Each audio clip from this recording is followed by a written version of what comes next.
Oke, kita akan melakukan ini ya. Mas Tom? Mana Tom? Iya, iya. Iya, Kamu iya. kasih Silakan, status Pak. CEO host juga ya. Kamu tak kasih status CEO host. Iya, Jadi boleh. sama-sama fair di sini. Bertanya doang. Asal jangan nanya terus minta gitu ya. Nanya, Oh, punya uang berapa Pak Jul? Utangku ini tolong disauri ya. Ini susah.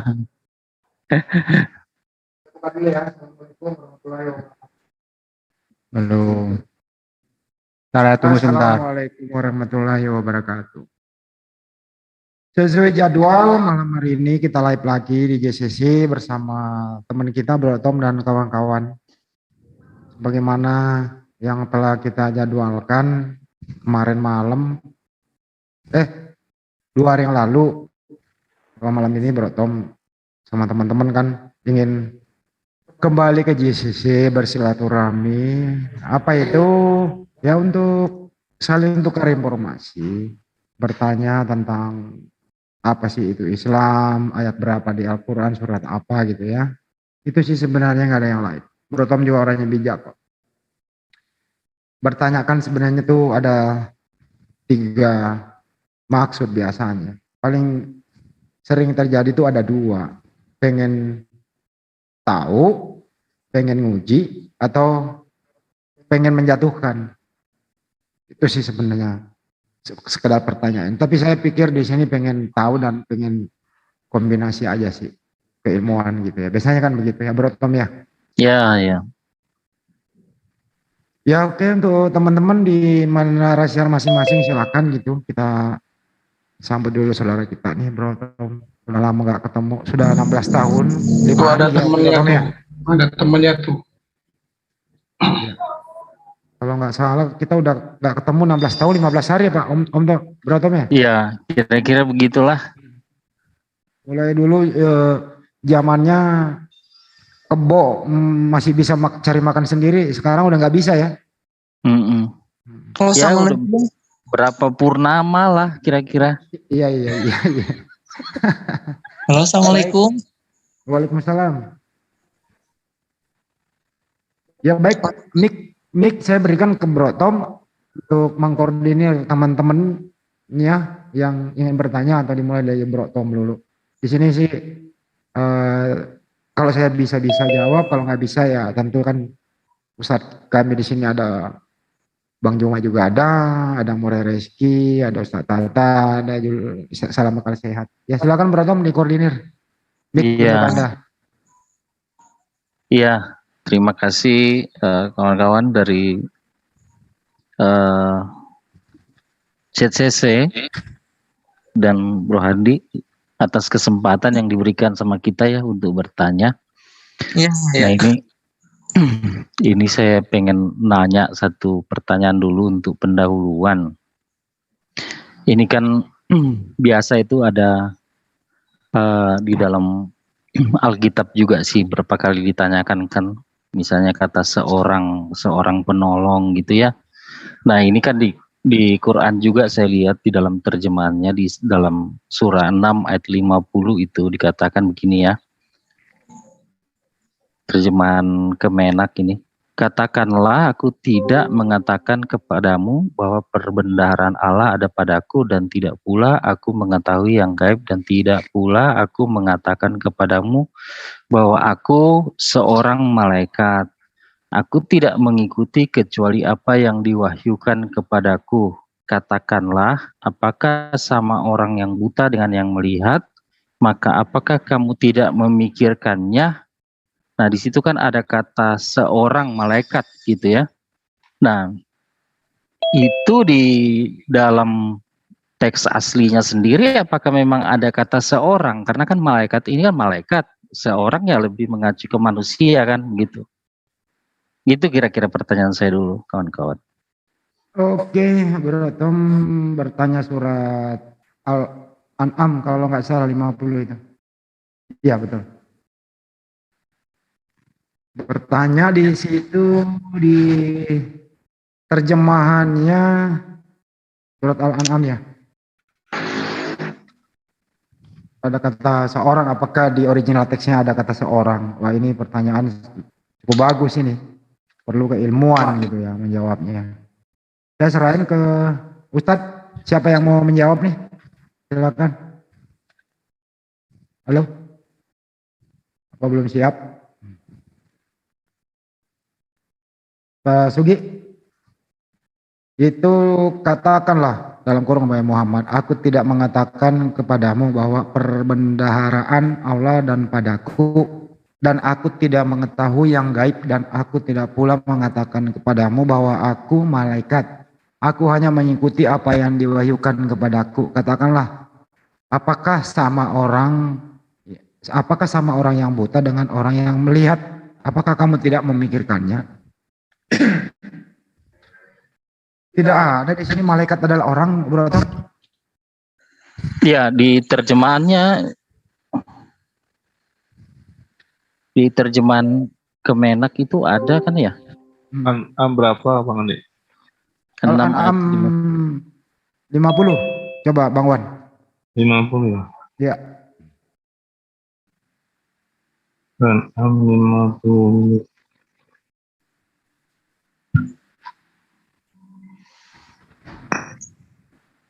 Kula aku mengatakan Iya. ini ada padaku wala alamul gaiba wa ala aqulu kebenaran lakum inni Allahi wala dan tidak a'lamu aku mengetahui sesuatu yang gaib wala aku mengatakan hukum mana nggak ada kata seorang. Di terjemahannya, Bro. Terjemahannya itu ada, apakah sama orang yang buta dengan orang yang melihat? Apakah kamu tidak memikirkannya gitu? Tidak ada malaikat Nggak sama ada dengan orang. seorang malaikat ada. Tunggu ya, aku kirim apa? Aku coba buka ya. Iya. Kalau di apa ya? Udah live di bahasa Arabnya nggak ada seorang di situ. Itu Iya. langsung ini malaku. Iya, Begitu ya. Saya nanya bukan bahasa Arabnya di terjemahannya gitu. Apakah Ya, terjemahan kita itu kan kembali salah? ke teksnya, Bro. Kembali ke teksnya, ada nggak di situ kata seorang gitu loh. Oh, Ya. jadi maksudnya itu gimana ya? Coba terjemahan apa sih Bro Tom yang pakai? Iya, bingung. Kemenak. Coba ya. Coba. Iya. Saya pakai terjemahan Kemenak tuh. Ini dikatakan di situ kulla aqulu lakum inti khosainullahi wala a'lamul ghaiba wala aqulu lakum inni malaku in atabi'u ila ma yuha ilayya kul hal yastawil a'ma wal basir afala tatafakkarun. Itu kalau terjemahnya, katakanlah Muhammad, aku tidak mengatakan kepadamu bahwa perbendaharaan Allah ada padaku dan aku tidak mengetahui yang gaib dan aku tidak pula mengatakan kepadamu bahwa aku malaikat. Ya, itu kan ini malaku. Aku malaikat. Jadi nggak ada kata seorang di situ. Aku hanya mengikuti apa yang diwahyukan kepadaku. Katakanlah, apakah sama antara orang yang buta dengan orang yang melihat? Apakah kamu tidak memikirkannya? Gitu. Ya kalau dalam bahasa Arabnya ini malaku, aku ini malaikat. Iya. Jadi malaikat nggak ada yang orang di situ. Oh, di terjemahan Kemenak salah dong ini ya? Bisa terjemahan boleh salah itu. Kebenaran katanya ini kan memang di Indonesia ini kan masih kurang. Malaku ini kata dasarnya itu malaka. Ya kan? Kalau maliki itu bisa artinya penguasa, maklika itu bisa yang merajai atau mempunyai. Jadi banyak maknanya banyak di sini. Makanya pembendaharaan untuk Arab ke Indonesia ini di Indonesia ini masih belum cukup mampu lah gitu loh. Bukan salah loh ya, bukan. Kita tidak mengatakan itu salah. Jadi gitu. Jadi Makanya- tujuannya itu diterjemahin ditambahkan kata malaikat di situ apa? Padahal sebenarnya Malaikat, kan seorang gitu. Ya tujuannya untuk menunjukkan tunggal, karena Ya. kalau jamak dia kan malaikat. Itu untuk menunjukkan bahwa itu seorang tunggal. Oh, Itu aja. kata benda, maksudnya gini, itu kan kata benda. Nah itu diartikan seorang malaikat, gitu loh. Oh, Padahal gitu. itu akar katanya adalah malaka. Akar Tapi katanya kalau di itu. terjemahan saya nggak ada sih kata seorang. Saya juga Ya nggak dia ada. ngambilnya per kata. Perkata kalau itu kan kata perkata justru nggak benda. ada seorang, Bang. Satu-satu dulu biar Pak Desugi. Bagaimana Pak De? Ya justru kalau perkata nggak ada kata seorang malahan. Saya juga Ini nggak ada. malak. Ini malaku. Aku malaikat. Gitu. Bisa saya bentar. Ini Nah, mungkin kamera. kata seorang itu untuk menunjukkan tunggal dia. Karena kalau malaikat itu kan jamak. Mungkin maksudnya ini kalau saya share. disebut seorang itu menunjukkan bahwa Ini- itu satu ini- malaikat begitu loh. Tunggal. Tapi di terjemahan saya nggak ada kata seorangnya. Ini ada ya. Ini. Ya, Assalamualaikum. Waalaikumsalam warahmatullahi wabarakatuh. Ustaz. Ada ya. Nah, monggo Ustaz, ini di komentar ini Ustaz. Kenapa di sini di terjemahnya ada kata seorang malaikat gitu? Ya, Bismillahirrahmanirrahim. Assalamualaikum warahmatullahi wabarakatuh. Waalaikumsalam warahmatullahi wabarakatuh. Jadi, begini ya, ini ada teman kita tadi yang menanyakan masalah ayat ini. Jadi ini Al-Quran kan diturunkan kepada Nabi Muhammad ya. Dan ini di dalam konteks ayat ini, ayat ke-50, Allah mengatakan, menyuruh Nabi Muhammad untuk mengatakan, Kul, katakanlah hai Muhammad. Jadi ini fi'il amr, perintah untuk mengatakan. Katakanlah hai Muhammad, la aqulu lakum. Katakanlah kepada mereka hai Muhammad, sesungguhnya aku ini tidak mempunyai pembendaharaan apa yang Allah punyai. Wala a'lamu, dan aku Nabi Muhammad ini disuruh mengatakan, aku sebagai Nabi Muhammad ini ya, tidak mengetahui dengan hal-hal yang gaib. Wala aku, dan saya tidak mengatakan juga bahwa aku Nabi Muhammad, seorang nabi, gitu mungkin maksudnya, ini malah seorang malaikat. Mungkin maksudnya itu tadi itu, seorang aku ini bukan seorang malaikat. Izin Pak Ustadz, ini kemenak juga nih. Pak Ustadz, ini kemenak. Ini kemenak nggak ada beginian sama Nah, dengan makanya Broto. ini yang mana itu, yang saya juga lihat di beberapa terjemahan tidak ada kata seorang. Ini kemenak ini saya bawa ini. Dan kalau toh itu ada, ya pertama tidak sesuai dengan original teksnya. Kedua, mungkin maksudnya ini kan perintah kepada Nabi. Iya, Bahwa- kembali kepada Nabi Muhammad itu begitu ya Ustaz ya. Betul. Jadi Ya. Nabi Muhammad itu bukan seorang malaikat gitu loh maksudnya. Gimana ya? Bukan, tapi itu tidak kena sebenarnya. Ini karena terjemahan bahasa Indonesianya ya begini. Saya tambahkan sedikit. Ya sama seperti misalnya aku bukan seorang Tuhan, padahal Tuhan bukan orang kan. Iya, Tapi karena itu merujuk kepada Saya sedikit manusia. Ustaz. Ya. Nah itu ada Ustaz Tata. Silakan. Ya, jadi itu sebenarnya cuma gini. Itu Rasulullah disuruh mengatakan kepada mereka ya. Jadi ada 3 poin. Pertama, kulla aku lulakum indi khazainullah. Katakan aku tidak mengatakan kepada kalian bahwa pembendaharaan Allah ada padaku. Maksudnya apa? Dengan kata lain, aku tidak memilikinya dan tidak pula mengaturnya. Memang masalah pembendaharaan itu ya cuma Allah. Gitu loh. Rasulullah tidak mengatur masalah itu. Wala a'lamul ghaiba, dan tidak pula aku mengetahui yang gaib. Memang yang gaib cuma Allah yang tahu. Wala aku lulakum ini malak, dan tidak pula aku mengatakan kepada kalian bahwa aku adalah malaikat. Ya, jadi terus siapa dia? In attabi'u illa ma yuha ilayya. Aku tidak mengikuti kecuali apa yang diwahyukan kepadaku. Ya ini aku tidak pernah menyimpang darinya. Barang sejengkal pun tidak pula kurang dari itu. Cuma gitu doang apanya. Kalau cuma malak, Rasulullah Pak cuma Ustadz.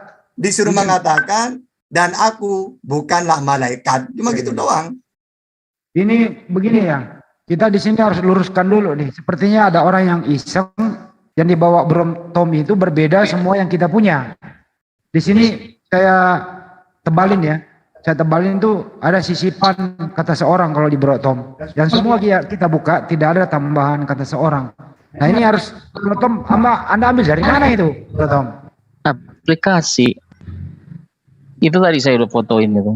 Yang iseng tuh Bro Tom itu. Bisa bantu jawab? Sebentar bang. Udah kebanyakan ya. Oh ini Ustadz ini ya Wapi ya. Iya. Iya. Itu benar, itu sudah. Terjemahannya benar. Ada seorang, tidak ada seorang juga sama. Yang dimaksud di sana kan sifat kan.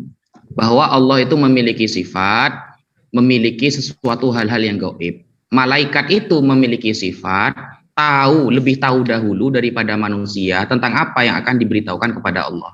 Nah, kata Rasulullah itu, aku bukanlah malaikat, seorang malaikat. Maksudnya itu seseorang yang memiliki sifat seperti malaikat. Jadi itu arahnya ke sifatnya. Makanya kalau di dalam tafsir At-Tabari itu ada riwayat bahwa orang-orang yang menentang Nabi Muhammad atas kenabiannya, Nabi Muhammad itu juga mengatakan, "Kulla aqulu lakum rabb."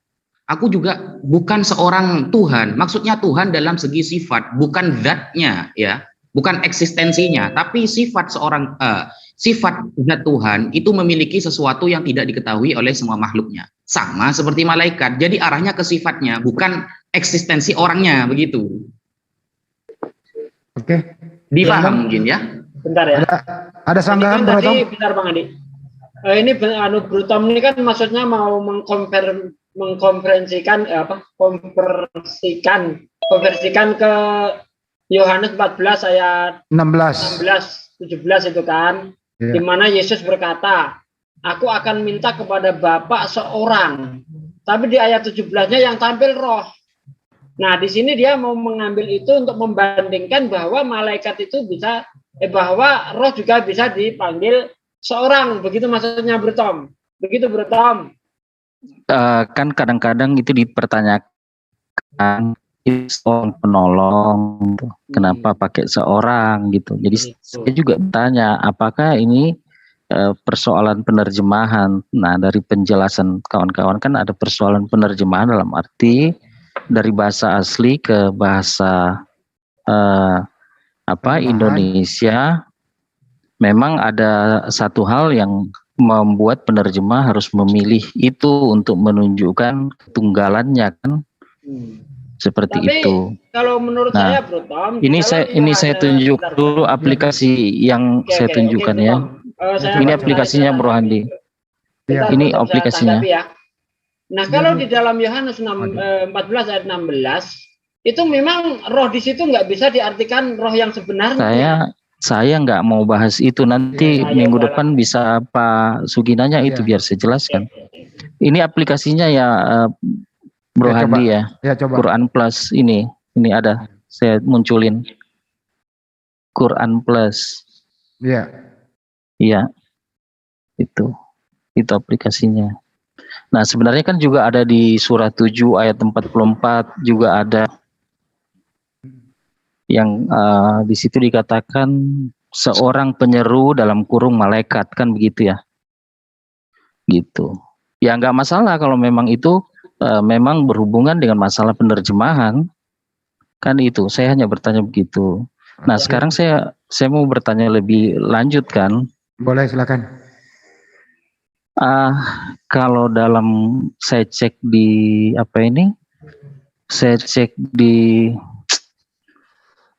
ensiklopedi makna ya, ensiklopedi makna Al-Quran karya mana dia ya, saya ngomongin dulu ya supaya jangan buang waktu ya. Di situ kan saya cek di kata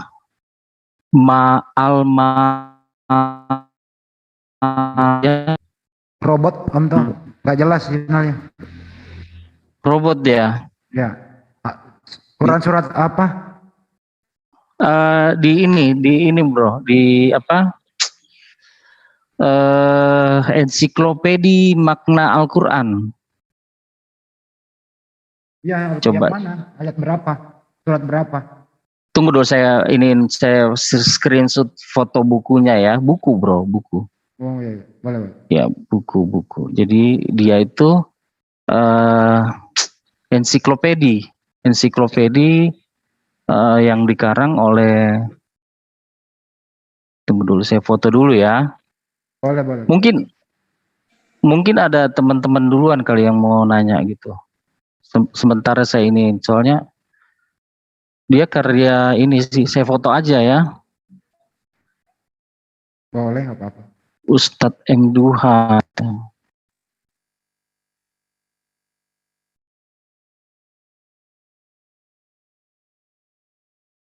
Ensiklopedi makna Al-Quran oleh Al-Ustadz M. Duha Abdul Jabar, Al-Ustadz apa ini?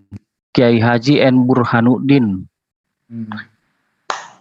LCMSI. Coba ya, saya share screen ya. Saya agak susah kalau nggak screenshot dulu. Harga bukunya 92.000 itu. Udah turun ya.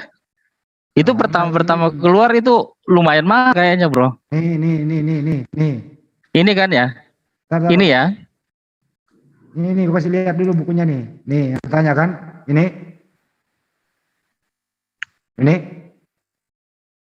Ini kan? Sarah. Iya. Iya ini. Udah baca. Oh iya. Ya udah, silakan. Iya. Ada kan yang di Malai apa ini yang pas dikata Al-Malaikah.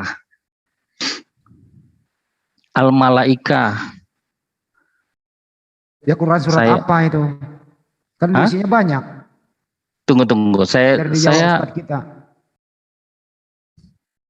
ini dulu ya, saya copy, saya screenshot dulu. Iya. Baru kirim ke itu. Itu enggak ada surat ayatnya itu Bang Andi, karena itu menjelaskan setiap kata per kata berdasarkan abjad. Misalnya ada Bu Rifa. nanti malaikat, gitu. Nanti nabi, arti nabi apa, arti jin apa, begitu. Saya udah baca juga beberapa buku ensiklopedia Islam, Al-Quran maksudnya. Waduh, mantap nih Uni Rifa ini. Banyak membaca juga ya. Ajak gua dong kalau baca-baca. Wajib, harus.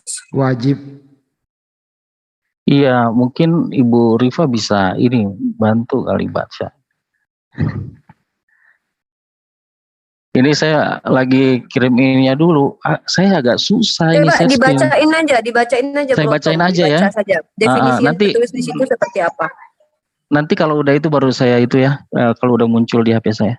Nah ini di sini kan ditulis al-malaikah ya. Menurut orang Arab, malakun ialah jenis jin yang bersih dan baik di dalam Al-Quran. Disebutkan bahwa malaikat dapat berwujud manusia berjenis kelamin laki-laki yang mendatangi hamba pilihannya. Gitu. Di antaranya satu nih contohnya ya. Datang kepada Maryam sebagai utusan Tuhan untuk memberi anak yang suci. Itu seperti yang dinyatakan di dalam QS Maryam 19 ayat 16 sampai 19. Yang kasus kedua itu kalau di dalam Quran menurut ensiklopedia ini ya, dia juga datang kepada Lut memberitahu turunnya asap gitu. Itu di QS 11 ayat 81. Nah itu yang saya tanyakan, apakah benar yang malaikat yang dimaksud di sini adalah jenis jin yang bersih dan baik? Itu dulu saya. Itu dimaksud di situ kan begini, pemahaman orang Arab dulu kan yang ditulis begitu. Pemahaman orang Arab pada zaman kan kita gini, kalau kita bicara dalam bahasa Al-Quran ini ada istilah-istilah yang dipahami pada masa sebelum Quranik dan setelah Quranik. Ada istilah atau definisi yang saya baca itu seperti kata apa? Mohon maaf saya lupa. Ada sebuah kata istilah bahasa Arab di masa sebelum Quran muncul itu dimaknai berbeda karena apa ya? Karena padanannya itu maksudnya gimana ya? Sesuatu itu hal yang goib lah gitu. Hal yang tidak bisa ternalar manusia ya. Kalau seperti jin, malaikat itu kan bukan hal yang ternalar kayak batu, kayak pasir begitu kan. Nah, jadi tidak semua orang memahami sepaham gitu Bro Tom. Karena itu hal yang goib. Nah, di definisi itu pada masa itu orang-orang memahami seperti itu. Dikatakan seperti jin lah. Karena kita tidak bisa menafikan dalam iman Nasrani tidak mengenal istilah jin baik dan jin yang buruk, karena kalian cuma punya istilah malaikat, di mana malaikat itulah yang jadi jahat dan yang baik. Nah, itu termasuk orang-orang terdahulu, orang-orang ahli kitab pemahaman. Nah, kalau Yahudi gimana lagi? Tentu itu yang sebelum Quranik. Nah, setelah Quranik maka Al-Qur'an dengan jelas menjelaskan bahwa kalau malaikat tidak sama dengan anas, bahkan manusia sendiri itu ada beberapa sebutan loh Bro Tom. Nah, contohnya gini, kenapa manusia disebut dengan al-bashar? Karena manusia ini secara fisik itu berbeda banget dengan makhluk lainnya seperti jin. Mereka tidak punya jasmani yang bisa dipegang, diraba. Nah, al-bashar sendiri itu definisi secara detail. Ini loh bedanya Al-Quran dengan, mohon maaf ya, kitabnya teman-teman Kristen, itu secara bahasa kata itu tuh definisinya tuh sangat, penekanannya tuh luar biasa. Kenapa manusia dipanggil al-bashar? Karena dia punya kulit, di mana kulit ini nampak nyata. Kemudian kenapa dipanggil lagi istilah lain ketika manusia dipanggil lagi anas, al-insan, al-nafsi? Karena ternyata kalau dia dipanggil misalnya, nanti salah saya ya, tapi saya kasih contoh. Ternyata ketika dipanggil al-anas, karena yang berkulit ini di dalamnya itu ada sifat.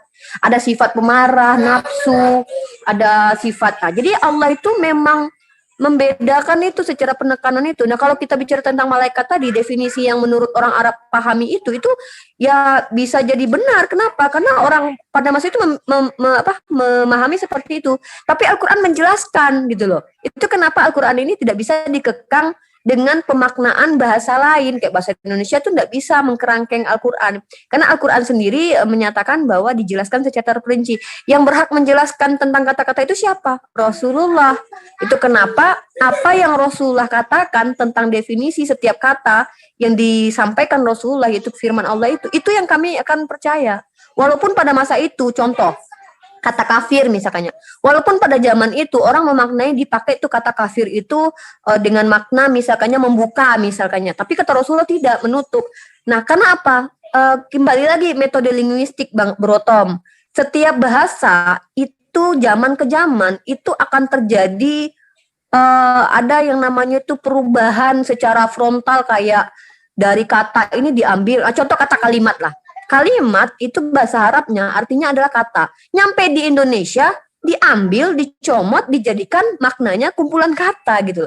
Nah, itu tidak menutup kemungkinan juga di dalam bangsa Arab pada masa itu, karena sebelum bangsa Arab muncul sudah ada bahasa-bahasa Semit lainnya seperti bahasa Ibrani. Nah, itu kenapa kayak nama Musa, Isa itu tidak identik dengan bahasa Arab. Istilahnya bahasa yang diarabkan gitu. Jadi kalau hal itu sebenarnya nggak aneh sih Bro Tom, cuman Bro Tom harus memegang cara keilmuan umat Islam ini memahami al-malaikah itu tidak sama dengan anas, tidak sama dengan al-bashar, tidak sama dengan nafsi gitu loh. Kita pakai bahasa aslinya Bro Tom. Kalau terjemahan itu kenapa harus dikatakan kadang ada kata seorang malaikat? Karena gini, memang malaikat itu dalam iman Islam dipercaya bisa manusia. Itu terjadi kepada Rasulullah ketika didatangi seorang pemuda yang asing di tengah sahabat, kemudian duduk lututnya berhadapan. Tapi dia tetap tidak bisa didefinisikan sebagai manusia gitu loh. Tetap dia malaikat, gunakan bahasa aslinya.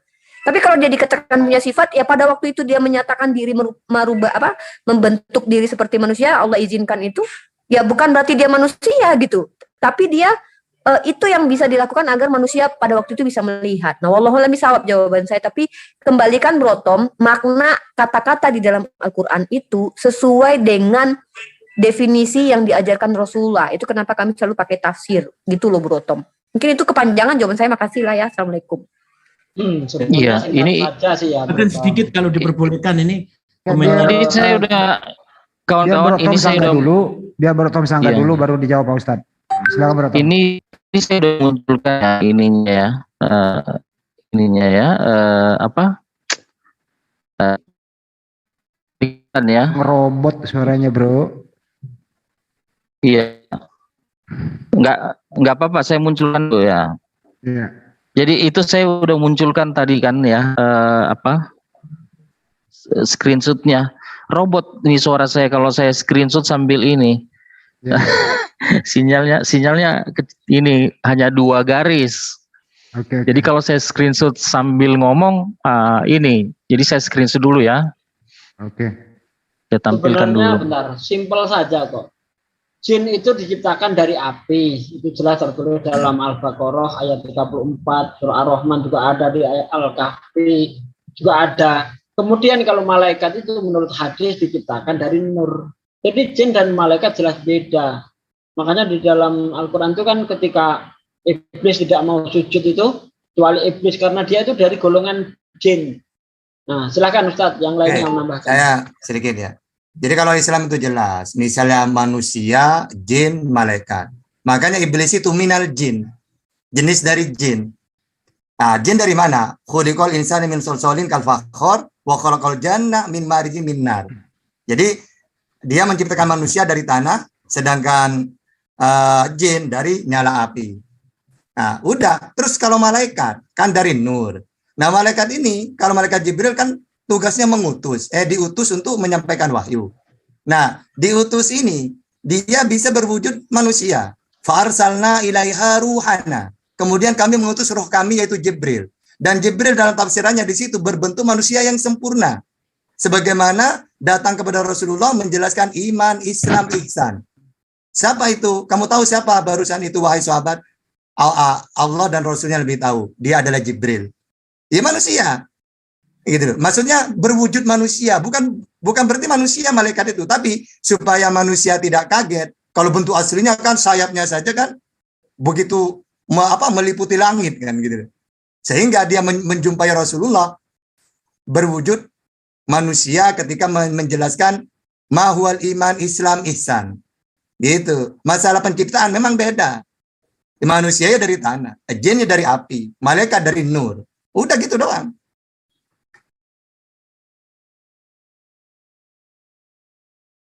Terus yang nggak paham apanya yang mau ditanyakan? Itu yang mau Ya. ditanyakan. Kenapa Oh, itu. ada malaikat di situ berwujud manusia jenis kelamin laki-laki, itu yang dimaksud. Bukan, Broto. itu Bang Andi ditanda itu.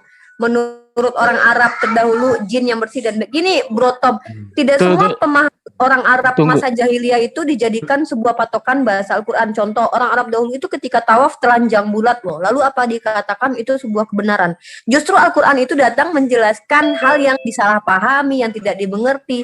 Karena kan saya sudah bilang, ini kan masalah gaib tentang jin dan malaikat. Bahkan di kitab kalian sendiri itu tidak ada definisi khusus. Karena kalian cuma tahu malaikat itu yang jahat dengan yang baik. Nah, sementara orang-orang dahulu tuh pegang kitabnya cuma ya Taurat, Injil, dan yang dipegang sama orang-orang di Arab itu kita nggak tahu ya Taurat, Injil yang seperti PL sekarang atau PB sekarang kita nggak tahu. Nah, makanya Al-Quran turun. Nah, ketika Al-Quran diturunkan, mendefinisikan dengan sangat very clear, makanya ada hadis, penjelasan. Kalau Bang Broto mengatakan bahwa oh ini dong yang benar, pendapat orang Arab ini dong yang benar bahwa ternyata malaikat itu jin yang bersih dan baik. Nah, ini salah besar. Kenapa?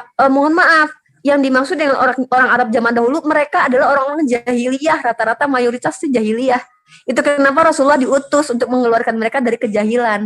Bahkan mereka ketika tawaf itu telanjang bulat dan itu tidak dibenarkan. Mereka sudah banyak distorsi lah dalam cara memahami apapun. Saya tanggapin dulu ya. Mereka belum mendapatkan Rasul ya. Mereka termasuk orang-orang yang belum mendapat petunjuk. Makanya ada Rasulullah untuk menjelaskan, mengeluarkan dari supaya jangan terlalu lama kali.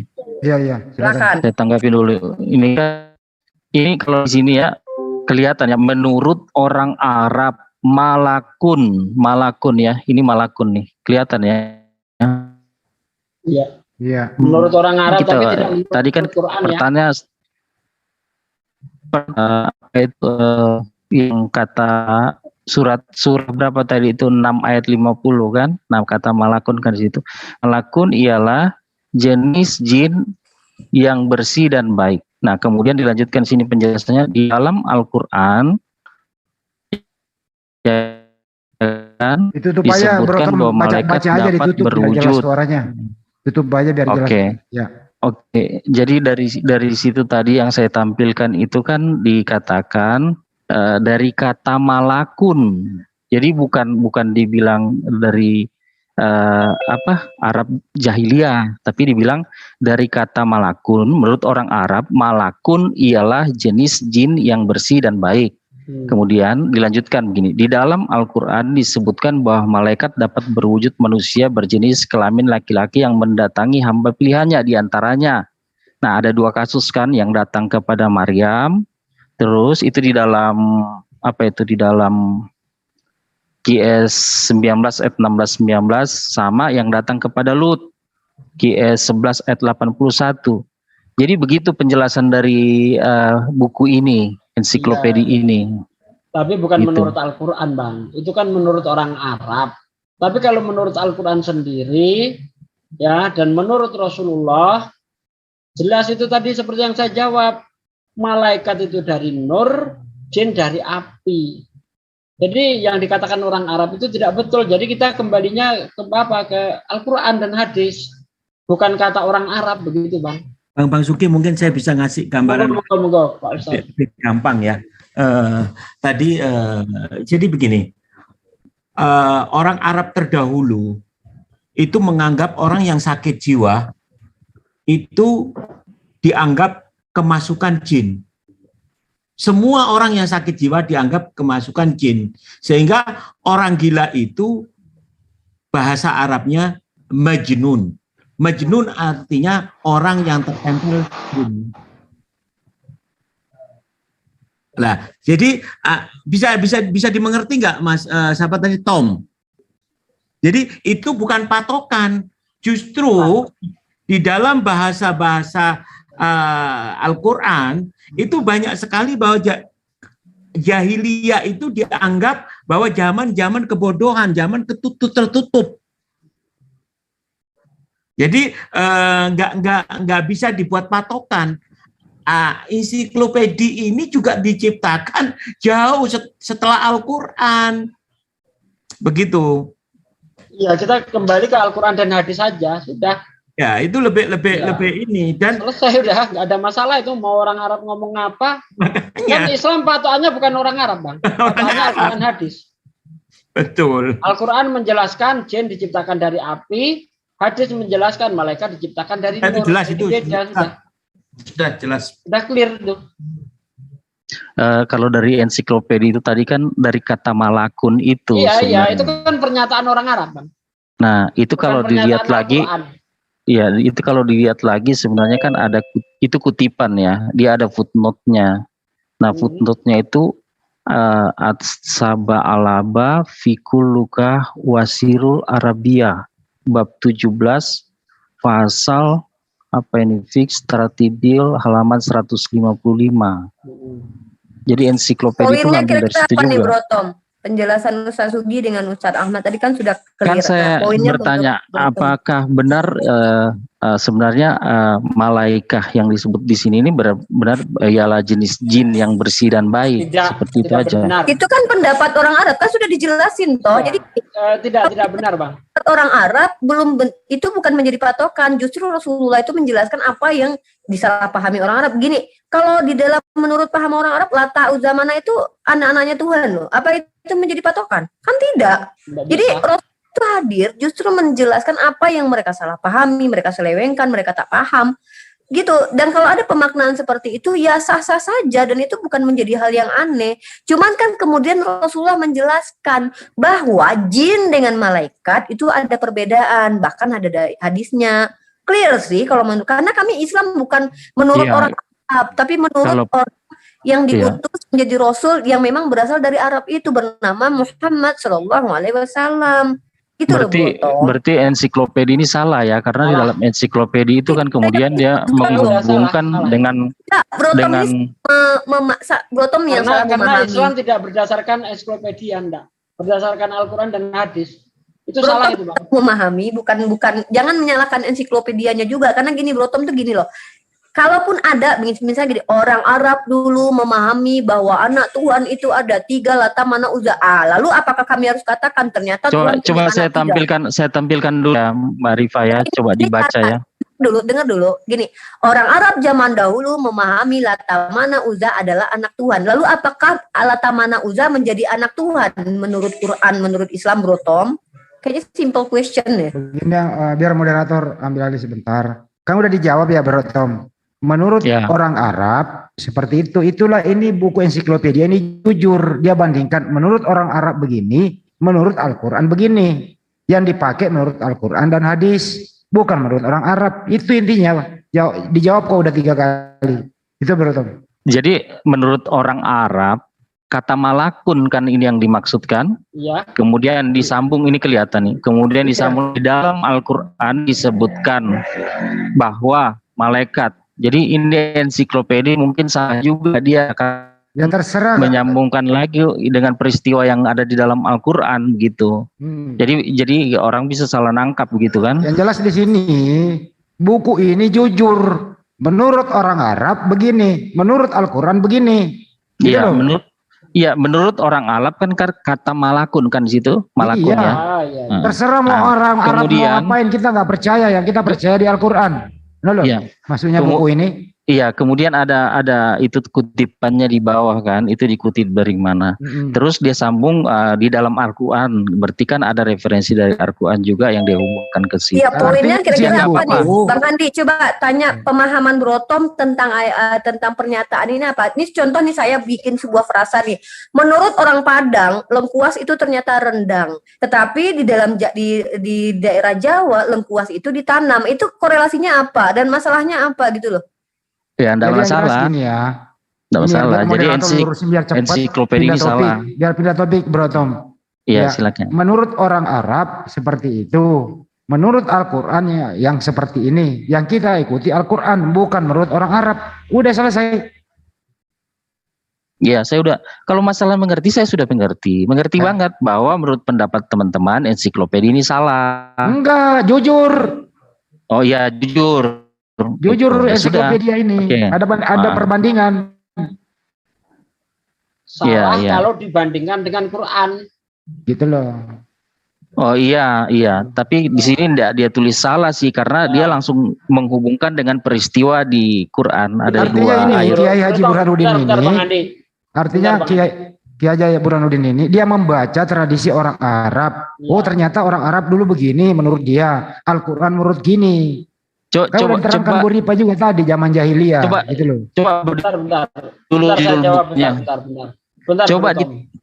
coba ditampilkan dulu judul Saya jawab bukunya dulu, itu bentar. Bro Handi. Judul bukunya aja ditampilin. Coba ditampilin aja dulu Bro bukunya. Tom, saya jawab. Kalau ensiklopedia itu benar kalau mengutip pernyataan orang Arab. Tidak benar kalau dikaitkan dengan Al-Quran. Gitu loh. Sudah. Ya, saya tampilin aja judul bukunya ya. Ya. Ini Bisa Bro Handi. Ya? Sama seperti ini Bro Tom. Coba lihat di itu. Tunggu dulu Pak Butuh Ustadz Sugi, dalam gantian bahasa bicaranya. Malaysia itu artinya barang laki-laki. Iya, Nah, coba. butuh di Indonesia artinya kita membutuhkan. Ya, Iya, coba. Itu kan beda. Kita lihat aja dulu judul. Malaysia ya benar. Iya. Kita lihat aja judul bukunya ya Pak ya. Ya. Bukunya Iya. nggak ada masalah, Bro. Jangan dipotong. Ensiklopedia makna Al-Quran. Ya, berarti itu kata tadi itu yang dari Al-Quran dijelaskan maknanya. Tunggu. Tapi nggak apa-apa kalau penjelasan kawan-kawan begitu. Salah. Tunggu, ensiklopedia makna Al-Quran. Di situ menjabarkan apa kata yang ada di dalam Al-Quran. Ingat ya. Coba dengarkan saya baik-baik. Saya rasa Anda paham. Anda memang menolak paham aja. Itu kata malakun itu atau kata malaikat itu adalah satu kata yang ada di dalam Al-Quran dan dijelaskan. Dan si penulis mengatakan begini, bukan menurut Al-Quran dia, menurut orang Arab itu kata si penulis nggak salah karena memang pada dasarnya orang Arab beranggapan pada waktu itu begitu. Masalahnya adalah Bro Tom, kami ini beriman sesuai dengan apa yang dijelaskan Al-Quran. Lalu disambung lagi, sedangkan di Al-Quran tertulis bahwasanya malaikat ini bisa menjelma menjadi apa? Seperti manusia. Itu sebenarnya tidak ada korelasinya karena penulis sedang memisahkan definisi awal asal muasal. Menurut orang Arab itu adalah jin, Sementara di dalam Al-Quran itu adalah manusia, bisa menjadi manusia. Sebenarnya Brotom paham banget gitu. Dan lagi pula yang membawa Al-Quran itu yang bernama Muhammad SAW itu menjelaskan secara very clear ada perbedaan penciptaan antara malaikat, jin dan manusia. Kenapa beliau datang? Ya karena itu, karena orang-orang pada waktu itu banyak yang jahil. Saya kasih analogi tadi itu sangat simple. Menurut orang Arab, Lata, Mana, Uzza adalah anak Tuhan. Lah memangnya memang benar mereka itu harus kami terima sebagai anak-anak Tuhan. Itu kenapa Rasulullah muncul mengatakan itu prasangka mereka saja. Jadi orang yang menuliskan ensiklopedia ini tidak salah, Brotom yang tersesat dalam pikiran Brotom sendiri karena mencoba mencari korelasi yang nggak korelasi, nggak nyambung gitu loh. Ini orang yang nulis kitab ini benar, menurut orang Arab itu begitu. Sedangkan di Al-Quran begini. Yang dijelaskan adalah ensiklopedia Al-Quran menjelaskan sebuah frasa yang muncul dalam Al-Quran. Contoh kayak gini, nama Musa itu termaktub dalam Al-Quran. Apakah Musa itu bahasa Arab? Oh tidak, itu bahasa yang diarabkan dari bahasa Ibrani. Ada penjelasan seperti itu. Lalu apakah Al-Quran langsung salah gitu? Enggak, tapi si penulis mengutip asal muasal yang memang literasinya tuh ada, sejarahnya tuh ada. Dan bukan patokan kami, bukan orang Arab. Saya rasa Mbak Brotom itu sebenarnya paham sih ya. Aduh, anak murid saya mungkin kalau SMP kayaknya saya jelasin gini kayak paham banget deh. Kayaknya ya. Jadi moderator ambil alih, saya cukup kira-kira ya bahwa Al-Quran meluruskan Arab jahiliyah pendapat seperti itu. Yang kami percaya yang ada di Al-Quran. Ini jujur ini buku ini. Memberi pelajaran sebenarnya. Gitu ya Brotom ya. Ya, mungkin saya yang nggak mampu memahami ya, mungkin kalian Iya teman-teman. sulit Brotom, Allah udah bilang dalam Al-Quran orang-orang yang tidak disucikan itu tidak akan mampu. Iya, saya nggak mampu memahami ensiklopedia ini gitu loh. Jenis ensiklopedia aja kalian susah loh memahami apalagi Brotom itu mau menyampur Al-Quran dengan ensiklopedia ya nggak karena jelas sekali kan, tidak ada dibilang di sini menurut orang Arab jahiliyah, tapi menurut orang Arab. Nah, malakun berarti posisinya malakun. Taruhlah menurut orang Arab sekarang, tentu saja patokan Islam bukan orang Arab. Lucu juga ya kalau saya ngomong dipotong. Iya, ya biarkan dulu Brotom dulu, silakan Brotom. Enggak terlalu udah muter-muter itu. Ya, jadi anggap aja saya mutar-mutar. Cuma ensiklopedia ini kan sebenarnya jelas sekali. Dia fokus pada menjelaskan kata malakun. Ya, kemudian dia jelaskan. Kemudian dia menghubungkan itu dengan kejadian yang ada di dalam Al-Quran. Ada ayatnya 2. Tapi kalau penjelasan itu tadi kamu potong sedikit itu nggak betul. Saya terima saja. Saya terima saja. Menurut orang Jangan dipotong dulu bro, biarin dulu dia. Jangan dia sendiri dia. Silakan Bro Tom, selesaiin dulu. Ya sudah, kalau saya sudah jawabannya seperti itu ya sudah. Mau bilang apa saya? Ya memang begitu jawabannya. Iya, nggak apa-apa. Makanya cuma kan kalau teman-teman bilang saya nggak paham kan, ya saya bisa membaca dan saya bisa paham, ya nggak apa-apa. Kira-kira kalau moderator simpulkan, menurut orang Arab yang jahiliyah atau nggak ada kata jahiliyah di situ, nggak ada. Menurut malakun orang yang Arab, ditulis di situ. Menurut orang Arab, siapapun orang Arab, kalau tidak sesuai dengan Al-Quran, itu yang dipakai adalah Al-Quran. Intinya di situ ya, jelas ya Bro Tom? Ya, Oke, ya. Baik. Itu kayaknya bukan orang Arab itu yang nulis ya, orang Indonesia kayaknya. Iya, terserah lah. Ya yang nulis mah di situ. Yang penting orang Arab sekarang tidak seperti itu. Tapi kalau lihat gelar sarjananya juga itu bahkan kiai itu. Tidak masalah bang, itu cuma anggapan orang Arab dulu. Jangankan hanya bergelar begitu. Nabi Muhammad saja perkataannya kalau tidak sesuai Al-Quran, kita pilih Al-Quran daripada hadis, begitu Bro Tom. Oke, gitu. udah clear ini ya. Udah clear lah, jangan lama-lama. Topik yang lain Bro Tom, silakan. Kalau ada teman yang lain yang Kristen silakan nanya dulu dah. Ada yang lain enggak teman Kristen? Temannya Bro Tom silakan. Ada enggak sih di partisipan? Kayak Bro Tom sendiri, apa yang lain pada diam? Nah, Kristen cuma dia aja sendiri kok. Oke, lanjut lagi Bro Tom, sampai puas bertanya. Tadi perasaan banyak yang pertanyaannya itu kan belum selesai. Itu Al-Manakun itu kan nggak ada jahiliyah itu. Kok kalian menambah-nambahkan jahiliyah? Berarti ensiklopedianya itu nggak benar kalau begitu ya? Nggak Pak, cuma nambah-nambahnya. Oke. Udah clear sebenarnya itu. Ya tinggal nanti diresapi pelan-pelan. Perkara percaya atau tidak urusan di saku masing-masing gitu loh, Bro Tom. Iya, Bro iya. Tom, silakan Makanya pertanyaan tadi yang saya lain. jelaskan. Jangankan hanya seorang profesor, bahkan Nabi Muhammad sendiri misalnya ada kata-katanya yang bertentangan dengan Al-Quran, kita milih Al-Quran karena Al-Quran itu hukum tertinggi di dalam Islam, begitu Bro Tom. Iya, iya. Nah, Kalau saya sih sudah bingung mau nanya apa, karena bahkan ensiklopedia pun seperti itu menjawab. Enggak bertanya. masalah, jangankan ensiklopedia, hadis pun tidak kami pakai kalau bertentangan dengan Al-Quran. Udah. Enggak bertanya yang sering dipakai para murtadin itu gitu. Isa tahu hari kiamat. Oh enggak, kalau saya bertanya itu benar-benar saya itu betul-betul Ini meneliti dulu. Izin sedikit Bang Handi, ini buat ilmu aja ya. Kan ada Ustadz Atta sama Ustadz Wafi di sini. Mereka ini kan ahli dalam Nahu Sorof gitu. Yang sejauh Ya sepemahaman kan saya. bisa culik-culik hadis di channelnya Kono-Kono itu. Udah. Jangan boleh, ini nggak buat boleh gitu. ini buat ilmu bersama ya, maksudnya buat kita. Kan biar tunggu bentar Bro Tom. Ini saya kan bisa coba lihat. ya. Saya itu nggak sembarang mengutip sesuatu. Ya, nanti Bro Tom sedikit itu tentang kata malaikat. Disebut Quran nanti sama dari segi bahasa, gitu dari ya. segi dengar Bro Tom. Bahasa Arab ini sangat, saya sudah bilang, satu huruf saja kadang berubah, itu maknanya udah berubah. Contoh kayak fa'ala yaf'alu, begitu tuh jadi berubah maknanya. Sama seperti malakun dengan malaka atau alakah. Itu dari ada, kalau saya lihat sebuah jurnal tentang kata malaikat itu, kata malaikat adalah bentuk jamak dari kata malak yang berarti menguasai.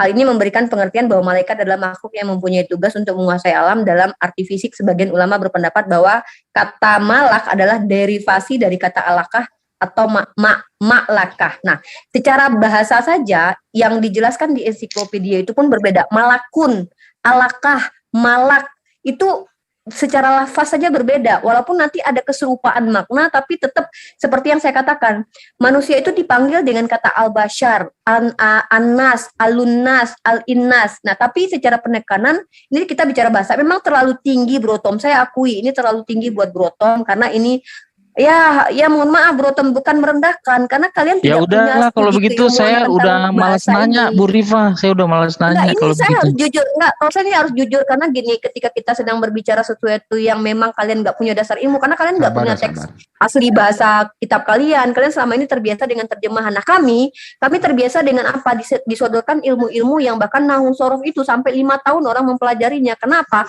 Derivasi bahasa atau perubahan sebuah bahasa yang kita tuh anggap sepele, seperti alakah, malakah, dan malaikah, kemudian malik, kemudian apa mau disamakan dengan kata tadi malakun ya, apa tadi malakun. Nah, itu berbeda, lafaznya aja berbeda. Nah, kalau malakun diartikan orang Arab, itu bukan hal yang salah menurut penulis ensiklopedia karena dia punya literasi. Tapi kembali, malaikat yang disebut dalam Al-Quran itu ada beberapa derivasi ya, maksudnya asal mula dari kata apa gitu digunakan. Nah, jadi gini Bro Tom, kalau Bro Tom pernah kuliah, kita ketika menjelaskan satu frasa, itu kita akan mengambil segala sumber asal bahasa itu. Contoh, bahasa kata misalnya baik, kita akan coba cari sumber-sumber di mana baik ini berasal kata baik ini. Oh, ternyata dari bahasa Melayu yang ternyata baik ini berasal dari kata apa gitu. Oh, kalau di Singapura baik ini dipahami artinya adalah apa. Oh, kalau ternyata di Hong Kong baik ini dipahami apa. Jadi penulis ini sedang mengumpulkan literasi pemahaman kata baik ini yang digunakan di mana-mana. Jadi sama dengan malakun itu. Jadi tidak ada masalah dengan ensiklopedia, tidak ada masalah. Dan tidak mencoreng juga pemahaman dalam Al-Quran bahwa malaikat itu dijelaskan secara detail perbedaannya dengan jin dan manusia. Cuman Bro Tom saja dari tadi itu yang ya sulit paham ya, karena memang Allah yang katakan. Kalian tidak akan mudah memahami Al-Quran gitu, karena kalian sudah terbiasa dengan terjemahan, bahkan terjemahan kalian aja kadang kalian tersesat memahaminya. Coba satu ayat dalam kitab terjemahan kalian ditanya kepada 5 orang Kristen, itu beda-beda cara memahaminya loh. Padahal itu bahasa Indonesia loh, bahasa yang sama yang kita gunakan dari lahir. Tapi banyak dari kalian yang memahaminya berbeda. Nah, apalagi kalian menggunakan bahasa asli dari kalian tidak pernah belajar tentang itu, agak terlalu tinggi emang Bro Tom. Mohon maaf, bukan merendahkan, tapi ini fakta yang saya coba katakan. Terima kasih. Terima kasih. Kita kembali dulu Bro Tom, bertanya lagi nanti Ustadz Wafid Wafi yang menjawab. Bro Tom, silakan. Bisa nambahi penjelasan masalah tadi, malaikat termasuk jin itu ya? Boleh, silakan Pak Ustaz. Ya, memang kenapa orang Arab itu mengatakan malaikat termasuk jin? Karena ya, coba Bro Tom baca kitab yang bernama Al-Bisbahul Munir fi Syarhil Kabir. Itu ada keterangan, karena kata orang Arab, api itu adalah serpihan dari cahaya. Cahaya itu, malaikat itu terbuat dari nur, cahaya. Sedangkan jin terbuat dari api. Dan api itu, kata orang Arab, serpihan dari cahaya, suatu cabang dari cahaya. Sehingga malaikat juga termasuk jin secara lugot atau secara etimologi. Kalau secara istilah, sudah dijelaskan di dalam hadis Sahih Muslim, Rasulullah pernah bersabda, manusia dari tanah, kemudian jin dari api, dan malaikat dari cahaya. Nah, kata orang Arab cahaya itu api ini adalah penerang ya, penerang. Jadi api itu serpihan dari cahaya. Betul. Explore apa namanya itu? Tadi itu yang dibaca Mas Tom itu betul itu sudah ya. Jenis ya, jenis mujanasah. Jadi cahaya api itu adalah jenis dari cahaya. Begitu secara lughah. Monggo. Ya, makasih Pak penjelasannya. Soalnya saya udah sempat tutup mic tadi karena saya karena ilmu harus tinggi gitu. Jadi saya bingung aja bertanya seperti itu. Tapi penjelasan Bapak itu terima kasih. Nah, itu lebih ini buat saya karena yang menulis ensiklopedia ini kan juga sarjana Islam, scholar Islam. Nggak mungkin dia sembarang nulis. Dan kata per kata di dalam tulisannya itu nggak mungkin sembarangan, gitu. Nggak ada yang nyatakan dia kok Bro Tom dari tadi perasaan. Ya. Jawaban teman-teman itu sudah benar, karena jawaban teman-teman itu dari istilah di dalam Islam, Mas Broto. Jadi karena jenengan tapi penjelasan Bapak ini lebih sinkron. Saya lihat antara penjelasan yang di ensiklopedia dengan ayat-ayat yang ditampilkan oleh ensiklopedia itu sendiri dan dari kata malakun sendiri lebih halus. Kalau saya lebih nyelekit, makanya nggak disukai.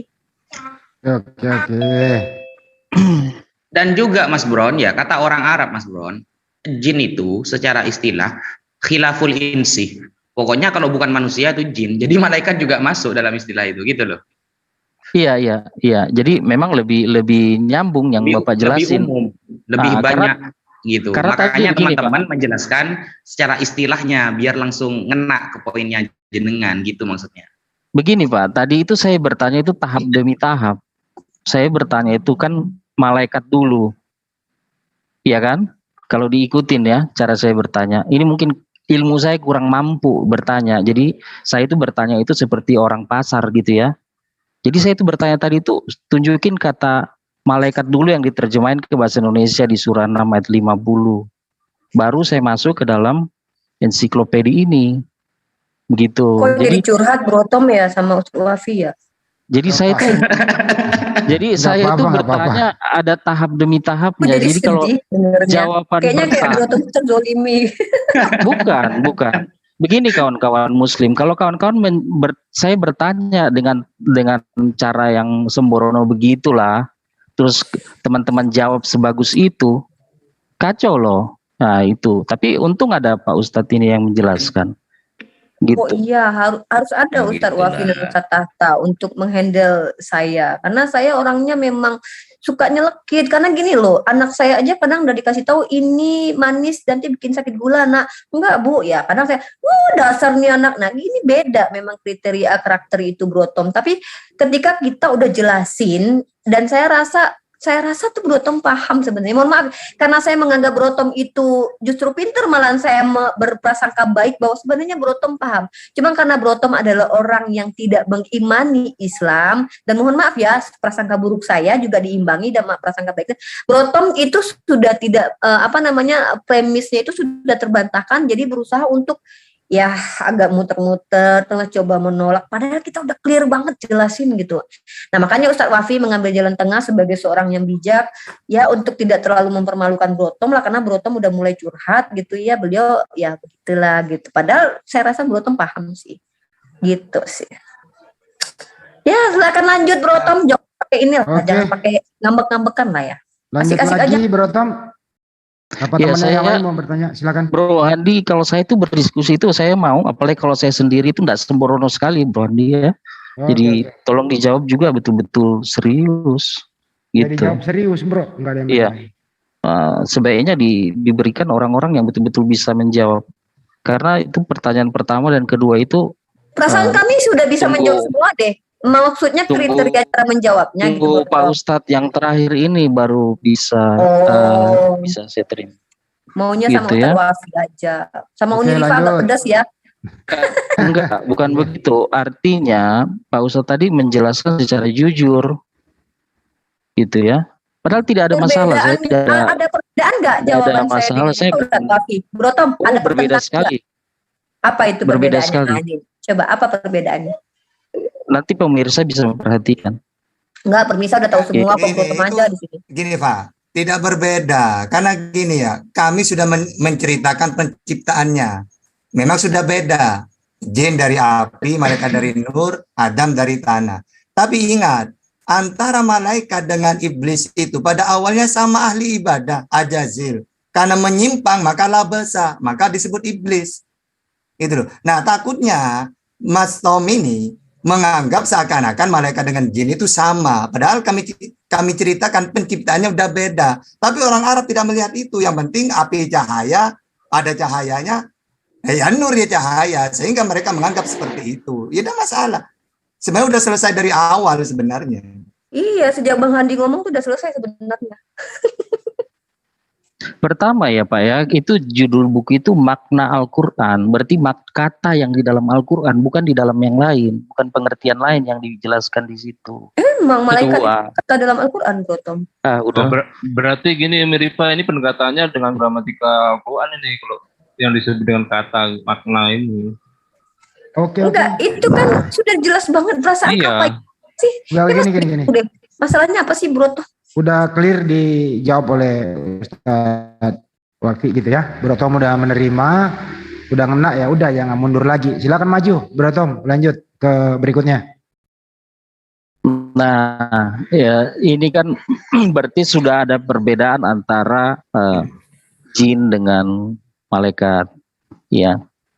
Nah, benar nggak sih iblis ini sebenarnya adalah bagian dari jin? Karena dia kan kalau tadi dijelaskan kan penciptaannya dari api kan begitu ya. Itu dulu pertanyaannya Pak. Oke, pertanyaannya benarkah iblis ini bagian daripada jin? Ada yang mau Ya kalau menjawab? dalam tafsir iblis minal jin dalam tafsirnya. Jadi jenisnya iblis itu ya jin itu sama. Makanya ketika menyimpang dari untuk bersujud maka ajazil kan aslinya. Bahkan ahli ibadah sampai malaikat itu kagum ke Ajazil ini. Karena satu perintah dia tidak mau, akhirnya labasa, terhapus semua kebaikannya. Maka disebut iblis dari lafaz labasa. Gitu. Jadi kalau ditanya minal jin, iblis itu Ajazil itu. Gitu. Dan dua-duanya makhluk yang paling taat kepada Allah di surga dulu. Jadi dulunya jin ini juga taat pada Allah ya dulunya. Iya. Iya, Ajazil itu. Nah, iblis ini posisinya kalau dibanding jin-jin yang lain gimana? Dia apa? Dia kepala atau apa? Neneknya kiper. Minal jin itu maksud jenis. Jadi antara Ajazil dengan jin itu ya jenis dari jin itu iblis itu. Jin kafir. Makanya ada jin kafir, ada jin Jin muslim. Abarakalladzina jalal furqan ala abdi liyakuna lil alamina nadhira. Lil alam seluruh alam Rasulullah itu termasuk manusia dan jin kan gitu. Sehingga jin pun ada yang beriman, ada yang kafir. Jin ini sebenarnya tujuan diciptakannya apa ini Pak? Jin yaitu makhluk yang pada awalnya taat kepada Allah. Lalu di antara jin ini kan kumpul dengan malaikat ahli ibadah. ketika ini ja'ilun fil ardi khalifah qalu ataj'alu fiha, itu lalu ketika disuruh sujud tidak mau. Karena apa? Takabur, sombong. Akhirnya dari ajazil itu menjadi labasa. Semua amal-amal kebaikannya musnah, menjadi iblis, sudah disebut iblis lagi. Dari lafaz labasa, sirna kebaikannya. Diusir ke bumi dan minta izin untuk menggoda anak Adam sampai hari kiamat, ditangguhkan oleh Allah. Kalau jenisnya minal jin, kalau secara penciptaannya gitu. Iya, iya. Kalau aku justru bingung loh Ustadz Atta sama Bro Tom, kalau di Bible teman-teman itu malaikat itu buat apa ya diciptainnya? Karena ternyata ada jahat, ada baik gitu. Dalam surah Al-Kahfi ayat 50 itu kan jelas itu bahwa iblis itu dari golongan jin itu. Ya, fasajatu ila iblis karena minal jin. Iblis enggan bersujud, dia adalah dari golongan jin. Itu jelas itu. Iya, kalau di Kristen sama itu Pak D. Lucifer sama malaikat. Nah, kalau dalam Kristen itu iblis itu malaikat yang memberontak. Kalau dalam Islam malaikat nggak mungkin berontak karena tidak punya hawa nafsu.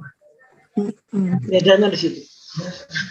Tidak ada penciptaan malaikat di. Nggak ada. Nggak ada Iya. penciptaan malaikat dalam Bible. Kalau Bible nanti kita bahas. Nanti Bro Tom ini kan kalau konfirmasi, surganya Bang. jadi malaikat Kan kita loh. sudah sepakat untuk mengkonfirmasikan.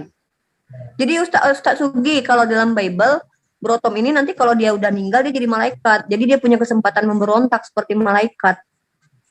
Apalagi surganya nggak ada hal yang menikmat, yang nikmat. Jadi dia berontak nanti kayaknya. Iblis dengan Tuhannya sama-sama alfa omega. Oke. Enggak, kita enggak bahas ke sana dulu ya. Langsung khusus bertanya Bro Tom. lagi lah, bertanya lah yang banyak lah. Bertanya. Oh iya, Silakan, tanya Bro. yang banyak. Mumpung ada Ustadz atau Ustadz Wafi dan Ustadz Sugi di sini. Nanti minggu depan teman-teman weekend tanya saya sepuasnya soal kita. Asik, aku mau nanya tentang setan yang berontak. Iya, jangan dulu sekarang jangan dikasih tahu. Bener. Gak apa-apa, biar dicari Tahu aja, sekarang. biar bisa nyari jawabannya. Biar Iya. Bro Tom cari, pokoknya yang pertama buat apa malaikat diciptakan, terus jin apakah diciptakan atau muncul sendiri. Kalau muncul sendiri berarti hebat, Tuhannya nggak tahu kalau ada yang muncul tanpa pengetahuannya. Oke, Luar oke. biasa. Disimpan pertanyaannya. Ya, Bro Tom, apa yang mau ditanyakan di sini? Ini ada saya tampilkan masih di buku yang sama tadi, Bro dia. Iya. Jin adalah makhluk yang diciptakan dari api. Nah, ini kan ada poin di bawahnya ini. Orang Arab mengatakan bahwa seluruh penyakit gila disebabkan oleh jin. Ini ya. Nih. Orang Arab lagi. Enggak apa-apa, biarin, enggak apa-apa. Nanti diluruskan. Terus pertanyaannya, Bro Tom? Terus orang-orang Arab juga mengatakan bahwa jin menempatkan diri di padang gurun gersang yang terpencil yang tampak dengan aneka warna dan sebagainya ya. Tapi yang bagian pertama dulu, benar nggak sih itu bahwa jin itu yang menjadi penyebab penyakit gila? Seluruh penyakit gila disebabkan oleh jin, kan di sini dijelaskan gitu. Itu anggapan orang Arab, makanya disebut majnun yang tadi Ustadz Wakid itu. Orang gila pun walaupun dapat kemasukan jin disebut majnun, gila. Oh, kamu gila. Kalau dulu majnun, kemasukan jin, seakan-akan gitu. Itu anggapan orang Arab, ada masalah. Tapi secara medis, apakah semua orang gila itu kemasukan jin? Tidak semua. Nah, makanya orang Arab menganggap seperti itu gitu loh. Makanya disebut oh majnun gitu. La ilaha majnun. Jatuh cinta sampai gila. Stres. Bro Tom Majnun, Bro Tom Orang tergila-gila. gila itu bisa disebabkan oleh stres yang tidak terbendung. Enggak, begini, tolong dijawab, Bro Tom, terstruktur gitu loh. Coba diulangi lagi pertanyaannya, Bro Tom. Orang gila tadi dibilang. Ya, sebentar. Jadi benar nggak sih jin ini penyebab penyakit gila gitu loh? Oke, benar nggak jin itu penyebab penyakit gila? Silakan. Iya, menurut orang Arab gitu, makanya disebut majnun. Nggak apa-apa orang Arab, orang suatu adat beda-beda kan. Menganggap mereka kalau zaman dulu disebut kemasukan jin. Setiap orang gila ya gitu menurut anggapan mereka, makanya disebut majnun gitu. Sebenarnya udah jelas apanya. Nah, kalau jin ifrit itu sendiri itu gimana itu, Pak Ustaz? Ya, jadi Ifrit itu yang dulu yang ngejar Nabi siapa itu ya, bawa obor itu. Muhammad ketika Iya. ketika Isra Mi'raj. Itu gimana dia? Ini apa Itu perlu saya? Saifuddin Ibrahim salah satunya tuh. Ini kan kalau masih di ensiklopedia di buku yang sama ya, itu ifrit dari jenis manusia ialah orang yang buruk, berbuat makar dan jahat kepada kawannya. Nah, kalau Iya, ifrit, Saifuddin Ibrahim tuh jin ifrit. Jangan-jangan. Ya. ifrit yang cerdik dari golongan jin, yaitu ada dikatakan aku akan datang kepadamu dengan membawa singgasana itu kepadamu sebelum kamu berdiri di tempat dudukmu.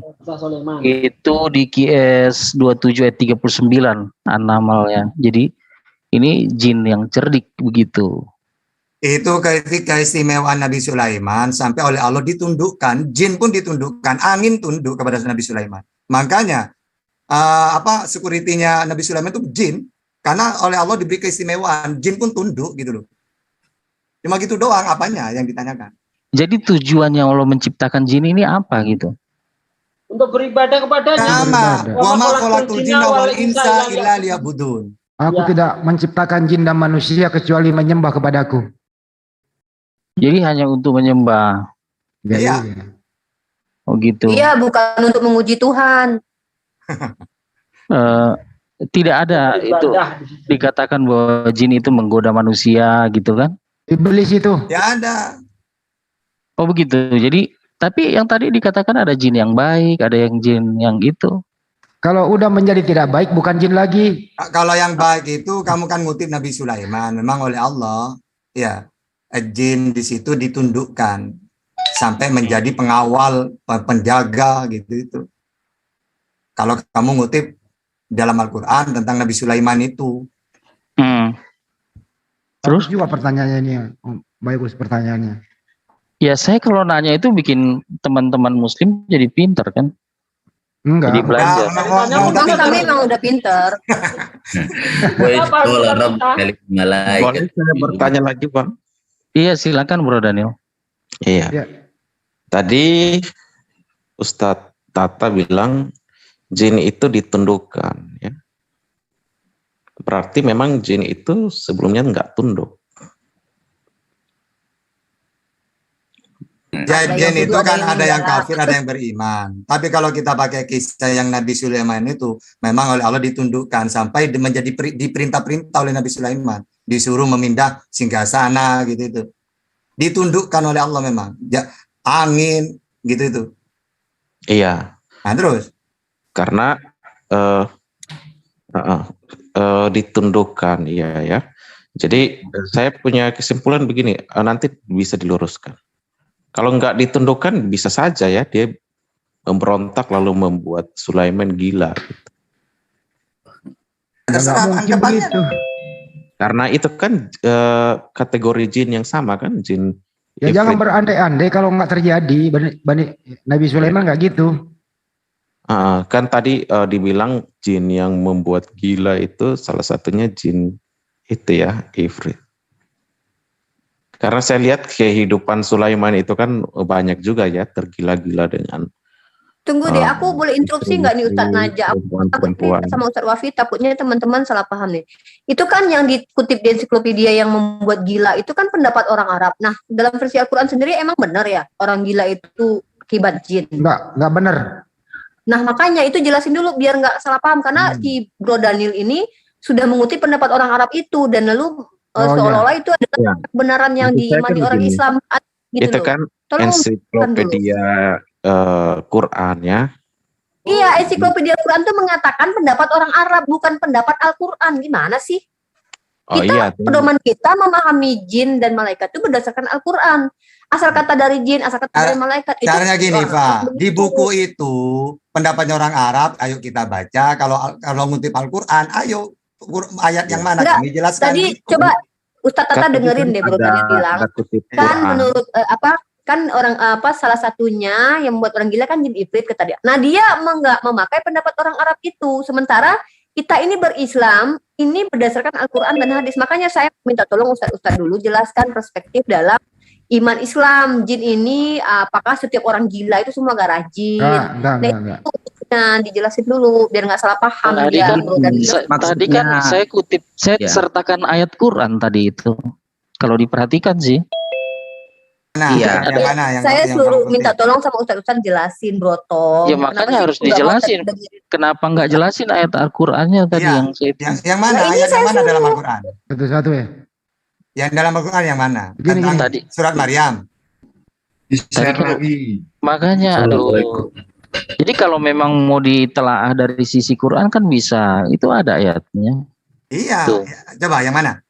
Itu Al-Hijr. Al-Jin. Jadi semua tadi itu saya sertakan ayat juga sama definisinya. Jin adalah makhluk yang diciptakan dari api. Jadi gini ya, pertanyaannya Bro Tom itu sederhana gitu ya. Menurut orang Arab, orang gila itu kemasukan jin. Menurut orang Arab, kan gitu ensiklopedianya ini buku. Iya, dan di ensiklopedia ini pun mengutip Quran. Kalau memang beda ya udah itu ada. Ensiklopedia ini, sebentar, moderator luruskan dulu. Ensiklopedia ini membuat narasi ada dua sumber, orang Arab dengan Al-Quran. Betul, coba dijelasin. Kalau bertentangan ya bertentangan, kalau sama jelas ya orang Arab itu pernyataannya nggak benar. Gitu loh, yang benar di Al-Quran, itu maksudnya. Itu Al-Quran tadi kan hanya menceritakan tentang penciptaan jin. Tidak bercerita kalau orang gila itu kerasukan jin. Coba dicek deh dengan baik deh. Betul. Coba dicek. Ya, nih. Nah ini, jin adalah makhluk yang diciptakan dari api yang sangat panas. Menurut Quran surah Al-Hijr.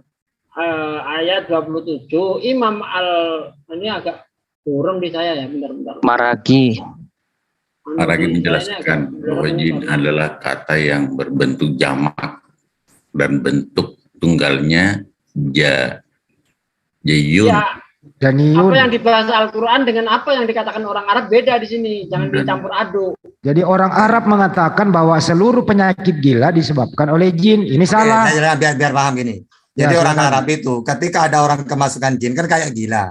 Sehingga orang gila semua pun dikatakan kemasukan jin. Nah, kalau kita baca Al-Qur'an, Al-Qur'an membahas tentang jin itu wa ma khalaqul jinna wal insa illa liya'budun. Jadi sama. Kesamaan manusia dengan jin apa? Ada dua hal. Pertama, jin memiliki akal dan nafsu sebagaimana manusia juga memiliki akal dan nafsu. Jin mendapatkan beban perintah dan larangan syariat.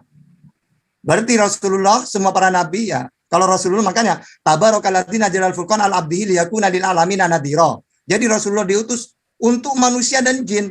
Jadi sama. Kalau manusia kena hukum syariat taklifiyah, kena hukum wajib haram, mereka juga dosa kalau melakukan, maka jin juga kena hukum taklifiyah juga.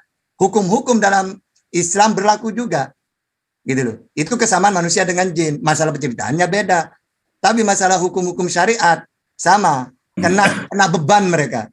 Kena beban ajaran juga gitu. Makanya ada yang kafir, ada yang beriman gitu. Iya, jadi Arab itu tidak mewakili Al-Qur'an, Bang. Iya. Kalau dilihat di situ saya tampilkan lagi ya, itu ada footnote-nya sebenarnya. Dan tiga footnote itu mengacu kepada tafsir Al-Maraki. Itu ya. Lah iya, Al-Maragi juga bilang begitu. Menurut orang Arab, gitu loh. Gimana sih ini? Itu tidak mewakili Al-Quran. Tidak. Nggak apa-apa, biarin dia paham, sepaham-pahamnya, nggak apa-apa. Sebenarnya dia ngerti, cuman dia cari kambing sama aja. Ya sudahlah, kalau memang saya bertanya hanya dijawab dengan rasa curiga dan segala macamnya. Sudah saya biar Ustaz Naja Media dulu yang saya bertanya, mungkin kawan yang lain lah. Biar Ustaz Naja Media dulu yang menjawab. Silakan Ustaz. Iya, bismillahirrahmanirrahim. Jadi gini Mas Brom.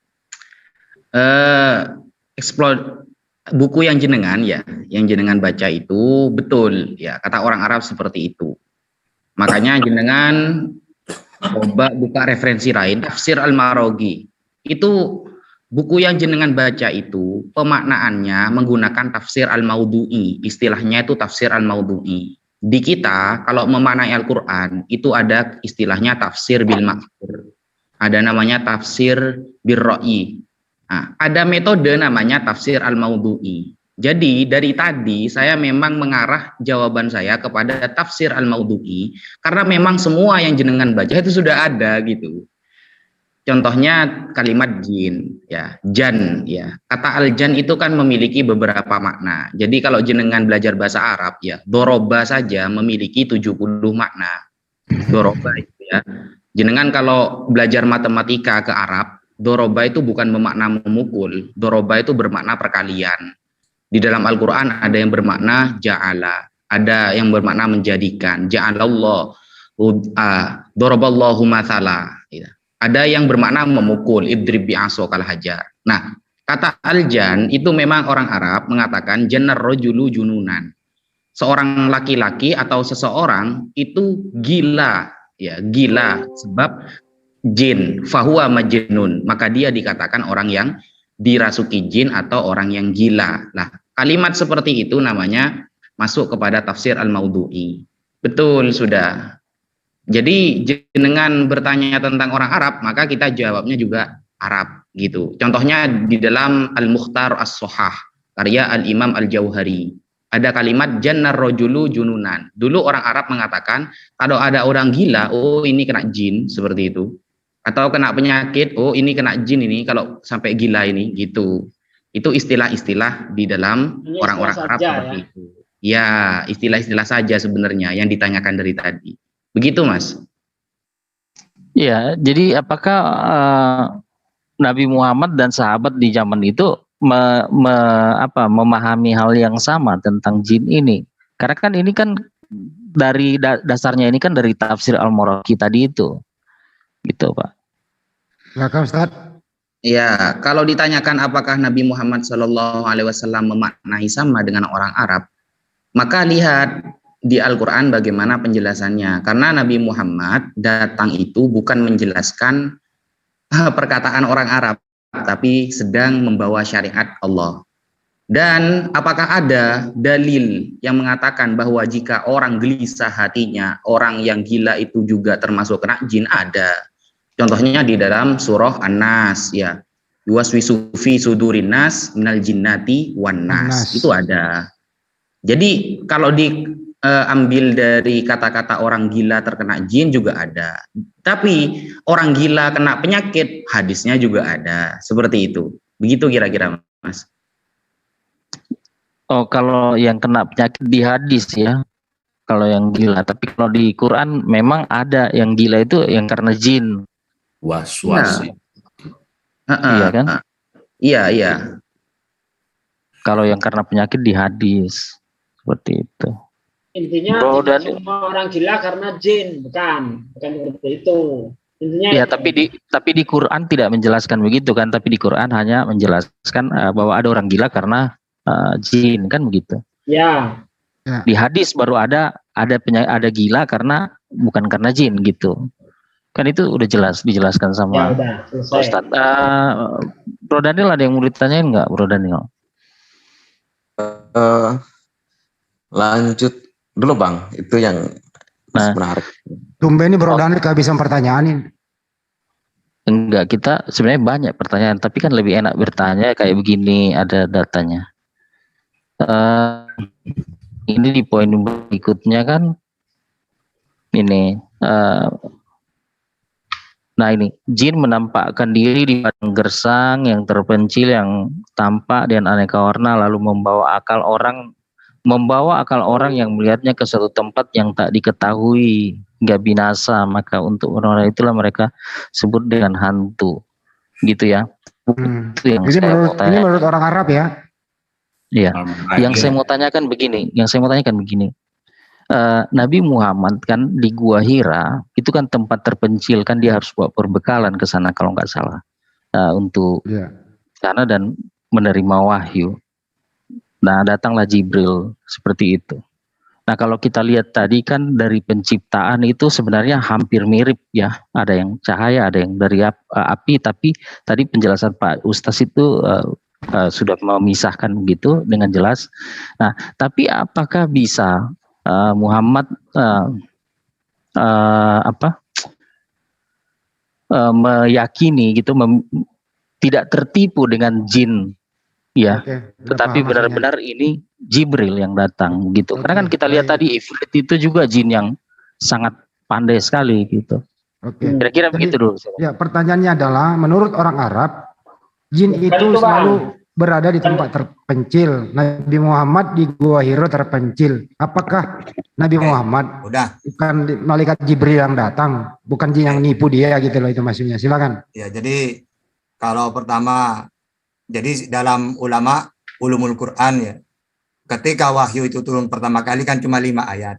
Iqra bismi rabbikal ladzi khalaq, khalaqal insana min 'alaq, iqra rabbukal akramul ladzi, terus sampai 5 ayat baru berhenti, cuma 5 ayat. Dan itu apakah tertipu atau enggak? Oke. Kan ada hadisnya dalam Iqra itu. Siapa di situ? Jibril, wa huwa malak, Jibril. Bahkan ini dibenarkan oleh Waraqah bin Nufail.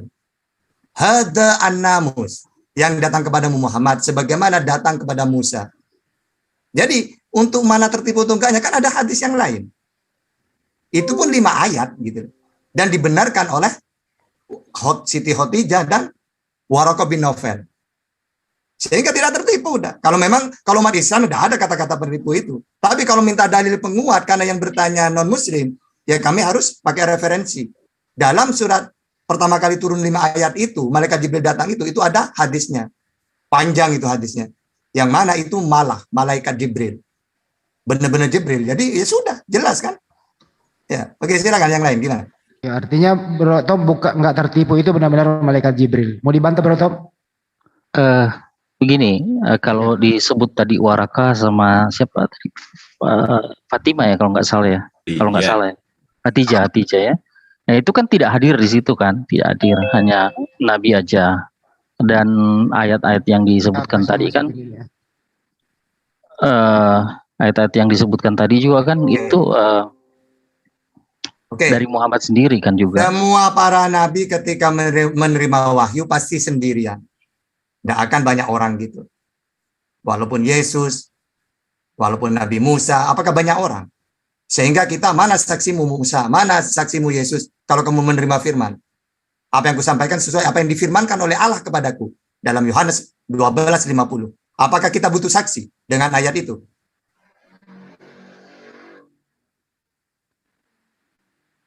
Halo? Ya udah itu. Karena menerima wahyu ya jangan butuh saksi. Kalau saya gampang sih untuk membuktikan apakah itu dari jin atau dari malaikat ya. Kita lihat saja isinya. Benar. Ya, kita lihat isinya. Di situ dikatakan Iqra bismi rabbikal ladzi khalaq, khalaqal insana min 'alaq. Bacalah dengan nama Tuhanmu yang telah menciptakan manusia dari segumpal darah. Ya, alaq. Dari kata alaqah yang artinya sesuatu yang mirip lintah. Dari mana Nabi Muhammad ini tahu kalau awal mula penciptaan manusia di dalam rahim itu seperti lintah? Dan itu terbukti secara ilmu pengetahuan. Di sini ada Pak Dr. Nusaiman, nanti bisa mengkonfirmasi ya bahwa manusia sebelum jadi janin itu berbentuk lintah. Apakah jin bisa mengetahui penciptaan manusia dalam perut? Sementara di dalam kitabnya orang Kristen sendiri, Tuhan mereka tidak bisa menjelaskan bahwa penciptaan manusia di dalam rahim itu seperti itu. Bahkan dikatakan di dalam kitab Ayub, manusia itu seperti dicurahkan seperti susu dan dikentalkan seperti keju. Tuhan orang Kristen saja nggak tahu tentang penciptaan itu, apalagi jin. Nah ini membuktikan bahwa yang datang kepada Rasulullah itu adalah malaikat yang diutus oleh Allah. Karena hanya Allah saja yang tahu bagaimana penciptaan manusia di dalam rahim. Clear. Apakah benar Ustaz Pak Baik, sebentar. Kalau Ustaz Ustema ada Bang Juma Resian ingin menjawab, ini juga harus penekanan nih. Silakan ya, Bang Juma. Sebentar, saya ingin konfirmasi Pak Dokter. Oh, ya. Apakah benar bahwa penciptaan manusia itu seperti ini dia, seperti lintah? Menurut Pak Dokter ini kan dokter nih. Coba. Saya sudah share ini. Silakan Borotom lihat bagaimana modelnya embrio itu pada saat di dalam rahim. Begini bentuknya. Alakah? Alak. Seperti lintah kan? Bisa dilihat? Saya dokter ini. Ya, silakan Pak dijelasin. Jadi itu surat yang pertama dijelaskan Ustaz Sugi tadi, Iqra bismi rabbikal ladzi khalaq, khalaqal insana min 'alaq. Jadi penciptaan manusia itu dari segumpal darah dalam maknanya juga seperti lintah. Nah, inilah maknanya seperti lintah, gambar secara embriologis dalam pemeriksaan USG. Jadi dulu orang kan berpikir bagaimana sih bisa bentuknya seperti lintah, ternyata dalam ilmu pengetahuan sudah menemukan seperti itu. Nah, Bisa ini dipahami? Pak Dokter, apakah alaqah ini bisa Ya. dilihat dengan mata, Pak, dengan mata telanjang begitu? Enggak, harus mikroskop. Nah, USG. itu dia. Seandainya Nabi Muhammad itu melakukan penelitian begitu ya, wanita hamil dibedel perutnya, apakah ini sudah nampak, Pak? Dilihat dengan mata telanjang? Enggak bisa. Tidak bisa. Harus Berarti USG. dari mana Rasulullah itu bisa tahu kalau itu bukan berasal dari Allah? Gampang sebenarnya jawabnya. Siap. Makasih. Cukup di sini ya. Begini, tadi kan jelas ya dari Ustadz Tahta bahwa tidak ada saksi ya. Gitu. Kalau dibandingkan dengan Musa itu kan jelas orang Israel di bawah gunung itu melihat dia naik ke atas dan kedahsyatan kehadiran Yotevave itu jelas. Nah, dari penjelasan ini kan larinya ke masalah pembuktian. Iya, pembuktian. Nah, tapi kan memang saya belum cek lagi apakah di zaman-zaman dulu itu sudah ada sejauh mana tingkat penelitian medis itu. Oh iya, silakan aja tunjukkan. Jangan dipotong dulu, Pak. Ya. Nah, kalau misalnya penelitian medis itu sudah betul-betul bisa sampai sejauh itu menjelaskan, tentu argumen Pak Ustadz tadi itu akan runtuh. Namun saya tidak mau ituin ke situ. Setuju itu. Kalau ada artikel sebelum Al-Quran yang menjelaskan manusia itu awal mulanya seperti lintah, gugur Al-Quran. Setuju saya? Iya. Bukan Bahkan begitu. saya sudah mengkonfirmasikan dengan Bible. Di dalam Bible ternyata dijelaskan bahwa di dalam Ayub 10 ayat 10 manusia itu diciptakan dalam rahim itu seperti susu, dicurahkan dan dikentalkan seperti keju. Itu mau bikin donat itu, bukan mau bikin donat. Saya lanjutkan dulu omongan saya ya. Karena kalau kita lihat peradaban Mesir kuno itu, Tolong kalau mau menjawab melalui moderator dulu biar jelas. Silakan. itu medis itu sangat sudah tingkat pengetahuan medis juga sudah cukup lumayan ya. Teknologi pun juga sains begitu juga di sisi Yunani. Jadi nanti misalnya kalau ada, kita bisa perbandingkan itu. Bro Tom, ya. Tunggu dulu Pak, tunggu dulu Pak. Saya bentar. Belum Ini kelar Pak. nanti kita kelamaan Pak kalau bentar. Sikit. Kan saya tidak kalau mau ada artikel yang menceritakan seperti itu sebelum Al-Quran, saya murtad dari Islam. Itu tantangan saya. Iya, Bapak cari sendiri lah supaya orang nggak tahu. Oke, Bro Tom selesaikan dulu, silakan. Jadi saya tidak mau lari ke situ karena saya belum sempat untuk ini ya meneliti bahan-bahan tingkat pengetahuan medis di zaman abad 7 ke bawah itu sejauh mana. Nah, tapi kan yang saya mau kritisi di sini kan yang kata ikro itu kan baca. Ya kan? Betul ya, setuju ya? Ya, terus? Nah, tentu ada yang ditunjukkan oleh Jibril, ini baca gitu kan. Ada nggak kertas atau apa gitu? Saya tunjuk Ustadz Joma dulu yang menjelaskan dari tadi, Ustadz Joma Raisen. Silakan Bang Joma. Ustadz Joma. Bang Joma mana tadi? Bismillahirrahmanirrahim. Assalamualaikum warahmatullahi wabarakatuh. Waalaikumsalam warahmatullahi wabarakatuh. Jadi pertanyaan yang sangat menarik ya.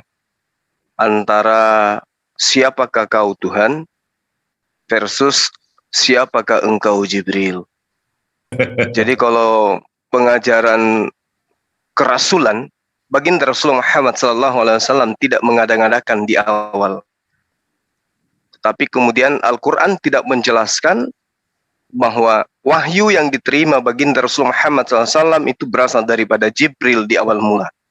Tidak sama seperti agama lain, pertemuan pertama kali langsung aku mati, siapakah engkau Tuhan. Karena malaikat Jibril ketika datang tidak berkata-kata dari dirinya sendiri.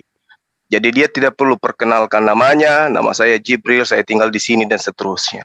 Tapi semata-mata perintahnya adalah ikra. Apakah ada bacaan? Tidak ada bacaan di situ. Ikra. Lalu apa yang ingin dibaca? Bismi rabbikal ladzi khalaq. Jadi yang ingin dibaca di situ adalah penyampaian iman bahwa bacalah dengan nama Tuhanmu yang menciptakan manusia dari segumpal darah. Itu yang diminta untuk dibacakan. Jadi perintah Iqra muatannya adalah pengakuan, pemahaman terhadap ikrar. Kamu harus mengetahui bahwa Tuhanlah Allah Maha Pencipta yang menciptakan engkau dari segumpal darah. Itu yang ingin dibacakan. Jadi dibaca itu tidak mesti ada tulisan. Baca dengan perasaan, baca dengan pikiran, baca dengan rasa yang kamu punya. Sehingga muatan ilmu apapun di atas muka bumi ini yang mengantarkan kemudian manusia kepada level titel, setinggi apapun titelnya, pasti diawali dengan Iqra. Orang menemukan listrik, diawali dengan Iqra. Orang menemukan komputer, diawali dengan Iqra. Orang menemukan apapun temuannya di atas muka bumi ini, diawali dengan membaca. Nah, kemudian, bagaimana kita mengetahui bahwa ini adalah wahyu dari langit? Yang pertama, Al-Quran yang membuka diri untuk kemudian dibuktikan. Wa in kuntum fi raibim mimma nazzalna ala abdina wa'tu bi suratin min mithlih wad'u syuhada'akum min dunillahi in kuntum shadiqin. Tidak ada kitab di atas muka bumi ini selain Al-Quran yang membuka diri untuk kemudian dibedah. Cuma Al-Quran. Lalu kemudian berjalannya waktu, Al-Quran ini diterangkan sebagai wahyu dari Allah melalui malaikat Jibril. Itu ada dalilnya. Kul man kana aduwwan li Jibrila fa innahu nazzalahu ala qalbika biiznillah. Jadi Jibril menyampaikan Al-Quran ke dalam batin baginda Rasulullah Muhammad SAW dengan izin Allah. Lalu kemudian diterangkan lagi di ayat lain, Qul nazzalahu ruhul qudus min rabbika bil haqq. Berarti yang mewahyukan Al-Quran yang datang kepada baginda Rasulullah Muhammad SAW itu adalah Roh Kudus yang kemudian dikenal dengan sebutan nama Jibril alaihissalam. Nah, jadi ketika sahabat saya bertanya, apa yang ingin, adakah ada bacaan? Di situ nggak ada bacaan, nggak ada tertulis. Iqra, ada huruf alif dengan tanda kasra dan seterusnya, nggak ada. Tapi Iqra di sini diminta oleh Allah kepada baginda Rasulullah Muhammad SAW untuk berikrar. Iqra bismi rabbikal ladzi khalaq, khalaqal insana min alaq. Iqra wa rabbuka. Ini yang diminta oleh malaikat untuk dibacakan, diucapkan, dilisankan. Nah, itu yang bisa saya sampaikan. Mungkin dari teman lain silakan. Saya sedikit ya. Jadi gini, Iqra itu beda dengan tilawah. Jadi Iqra itu makanya Rasulullah itu 3 kali. Ketika Jibril Iqra, apa jawaban Rasulullah? Ma ana biqori'in. Saya tidak bisa membaca. Iqra. Mana biqori'in? Kata malaikat, Iqra maksudnya malaikat itu apa yang aku sampaikan ini diucapkan, disuruh ikutin gitu loh. Baru Rasulullah paham. Jadi bukan berarti ada tulisan sama dengan gini, ada anak kecil. Kamu hafal nggak Al-Quran? Iya. Berapa juz? 10. Coba baca surat ke-7, 42. Oke? Walladzina amanu wa amilus solihati la nukallifu nafsan illa wus'aha. Nah, gitu ya. Apakah anak kecil itu ngambil rumput cundang orang masuk baru dikik aja. Nah, jadi apa? Ketika anak kecil itu disuruh baca, apakah ngambil Quran? Ya enggak. Karena dia sudah hafal. Berarti Iqra itu dah harus. Yang berhak memasukkan hanya dari kantor pusat ya. Tolong jangan yang admin yang lain. Silakan lanjut. Ya. Jadi kata-kata Iqra itu bukan berarti dikasih tulisan disuruh baca, enggak, disuruh ikutin. Makanya ketika Rasulullah paham, oh berarti saya disuruh ikutin. Makanya 5 ayat itu dibaca oleh Rasulullah. Iqra bismi rabbikal ladzi khalaq, khalaqal insana min alaq. Disuruh ikutin kayak gitu, bukan dikasih tulisan. Makanya Iqra dengan tilawah beda. Kalau tilawah itu ya dibaca, ya dipahami. Kalau Iqra sekedar mengucapkan, gitu diikutin gitu loh. Oke, silakan. Baik. Boleh saya yang lanjutkan Bang Tom? Boleh, silakan. Iya. Berarti sudah ada Quran ya. Makanya tinggal Nabi baca ya. Atau mengucapkan ya. Karena kalau analoginya yang tadi dipakai seperti anak kecil itu, sudah ada Quran yang pernah dia baca, lalu disuruh ucapkan. Meskipun tidak ada bacaan di depannya, tetapi dia ingat. Nah, berarti sebelumnya sudah ada Quran yang disampaikan gitu, sehingga Nabi ingat, lalu suruh bukan gitu. Biarkan dulu selesai. Enggak, udah paham. Maksudnya Iqra di situ, Nabi disuruh mengikuti apa yang Jibril ucapkan. Oh iya. Gitu. Berarti Jibril mengucapkan, lalu disuruh Nabi Muhammad mengikuti. Iya, gitu. Oh, jadi kalau saya bilang Pancasila, Nabi Muhammad ikutin gitu. ya. Oh, iya. Makanya metode qiraati itu kan metode Jibril dan Rasulullah. Guru membaca diikuti oleh murid. Itu metode qiraati. Karena, oke, saya tanggapi. Karena begini, kalau disuruh mengikuti, harusnya tidak mungkin sampai 3 kali. Jibril mengatakan itu. Oke, pertanyaannya kenapa sampai 3 kali? Bisa cuma dijawab. Karena langsung sekali aja pasti dia tahu. Oke, pertanyaannya kenapa sampai 3 kali? Kenapa nggak sekali aja? Silakan. Kalau saya itu biar cocok dengan nubuat. Ketika kitab ini diberikan kepada orang, maka dia tidak bisa baca. Ada dalam perjanjian lama itu apa? Di dalam Alkitab ada. Jadi cocok Iqra itu. Nabi tidak bisa baca tulis gitu. Coba siapa bisa menunjukkan ayat itu dalam Bible? Dia Bang Juma, ya silakan bentar. Bang Juma, kenapa sampai 3 kali? Kenapa cuma sekali? Nggak sekali aja itu pertanyaannya. Silakan.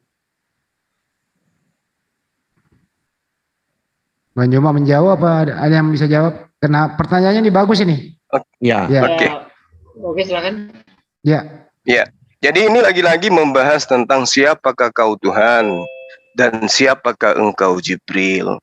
Jadi kalau misalnya itu adalah editan, main pusat, pecundang. Aduh, ini orang ini di mana sih? Saya bilang hanya kantor pusat yang bisa memasukkan dulu. Ini orang ada pengacau nih, haleluya ini. Itu loh. Ya. Ya, lanjut. Jadi kalau editan disetting satu kronologi cerita dibuat sedemikian rupa, maka memang bisa jadi hanya sekali. Kalau ada rencana mengusung yang bukan nabi menjadi nabi.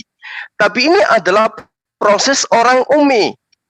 Ya, orang yang hidup di zaman jahiliyah yang tidak sadar sebelumnya bahwa dirinya telah dipilih menjadi nabi sejak dari kandungan ibunya.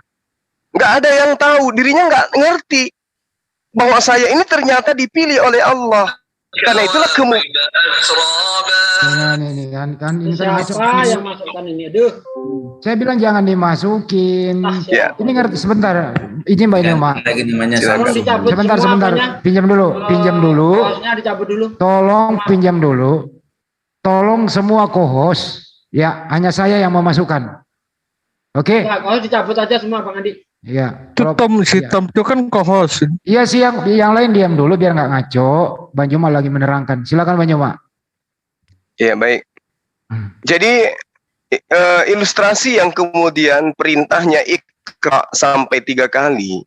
Salah satu hikmahnya adalah memang baginda Rasulullah Muhammad SAW itu tidak mengenal malaikat Jibril, tidak ngerti apa itu Al-Quran, tidak paham itu pewahyuan, tidak ngerti apa itu Yesaya 29 nomor 12 sampai 3 kali disuruh baca Iqra, baca. Itu tidak ngerti dia.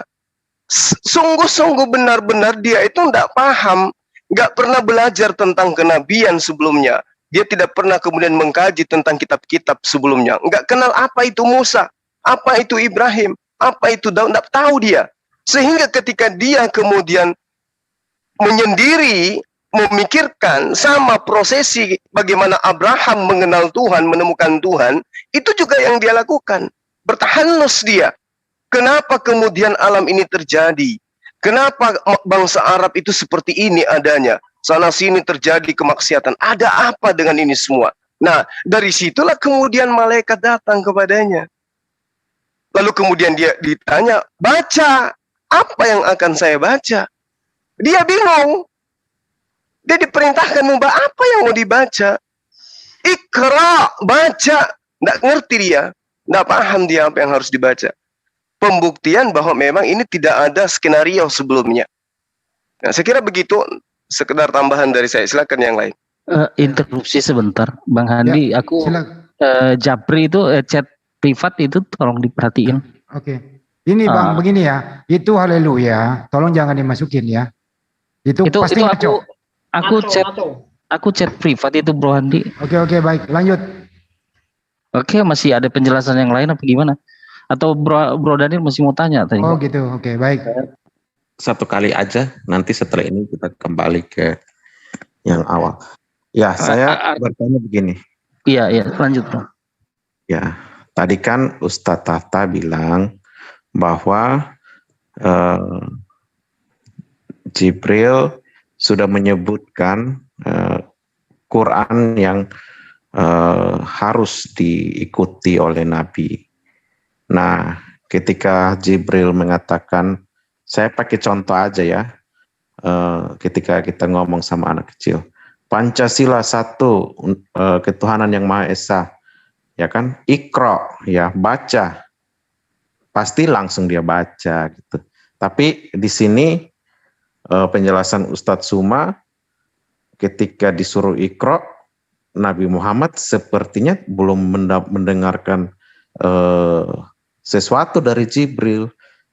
Jadi kayak belum ada Quran yang datang gitu, sehingga dia bertanya.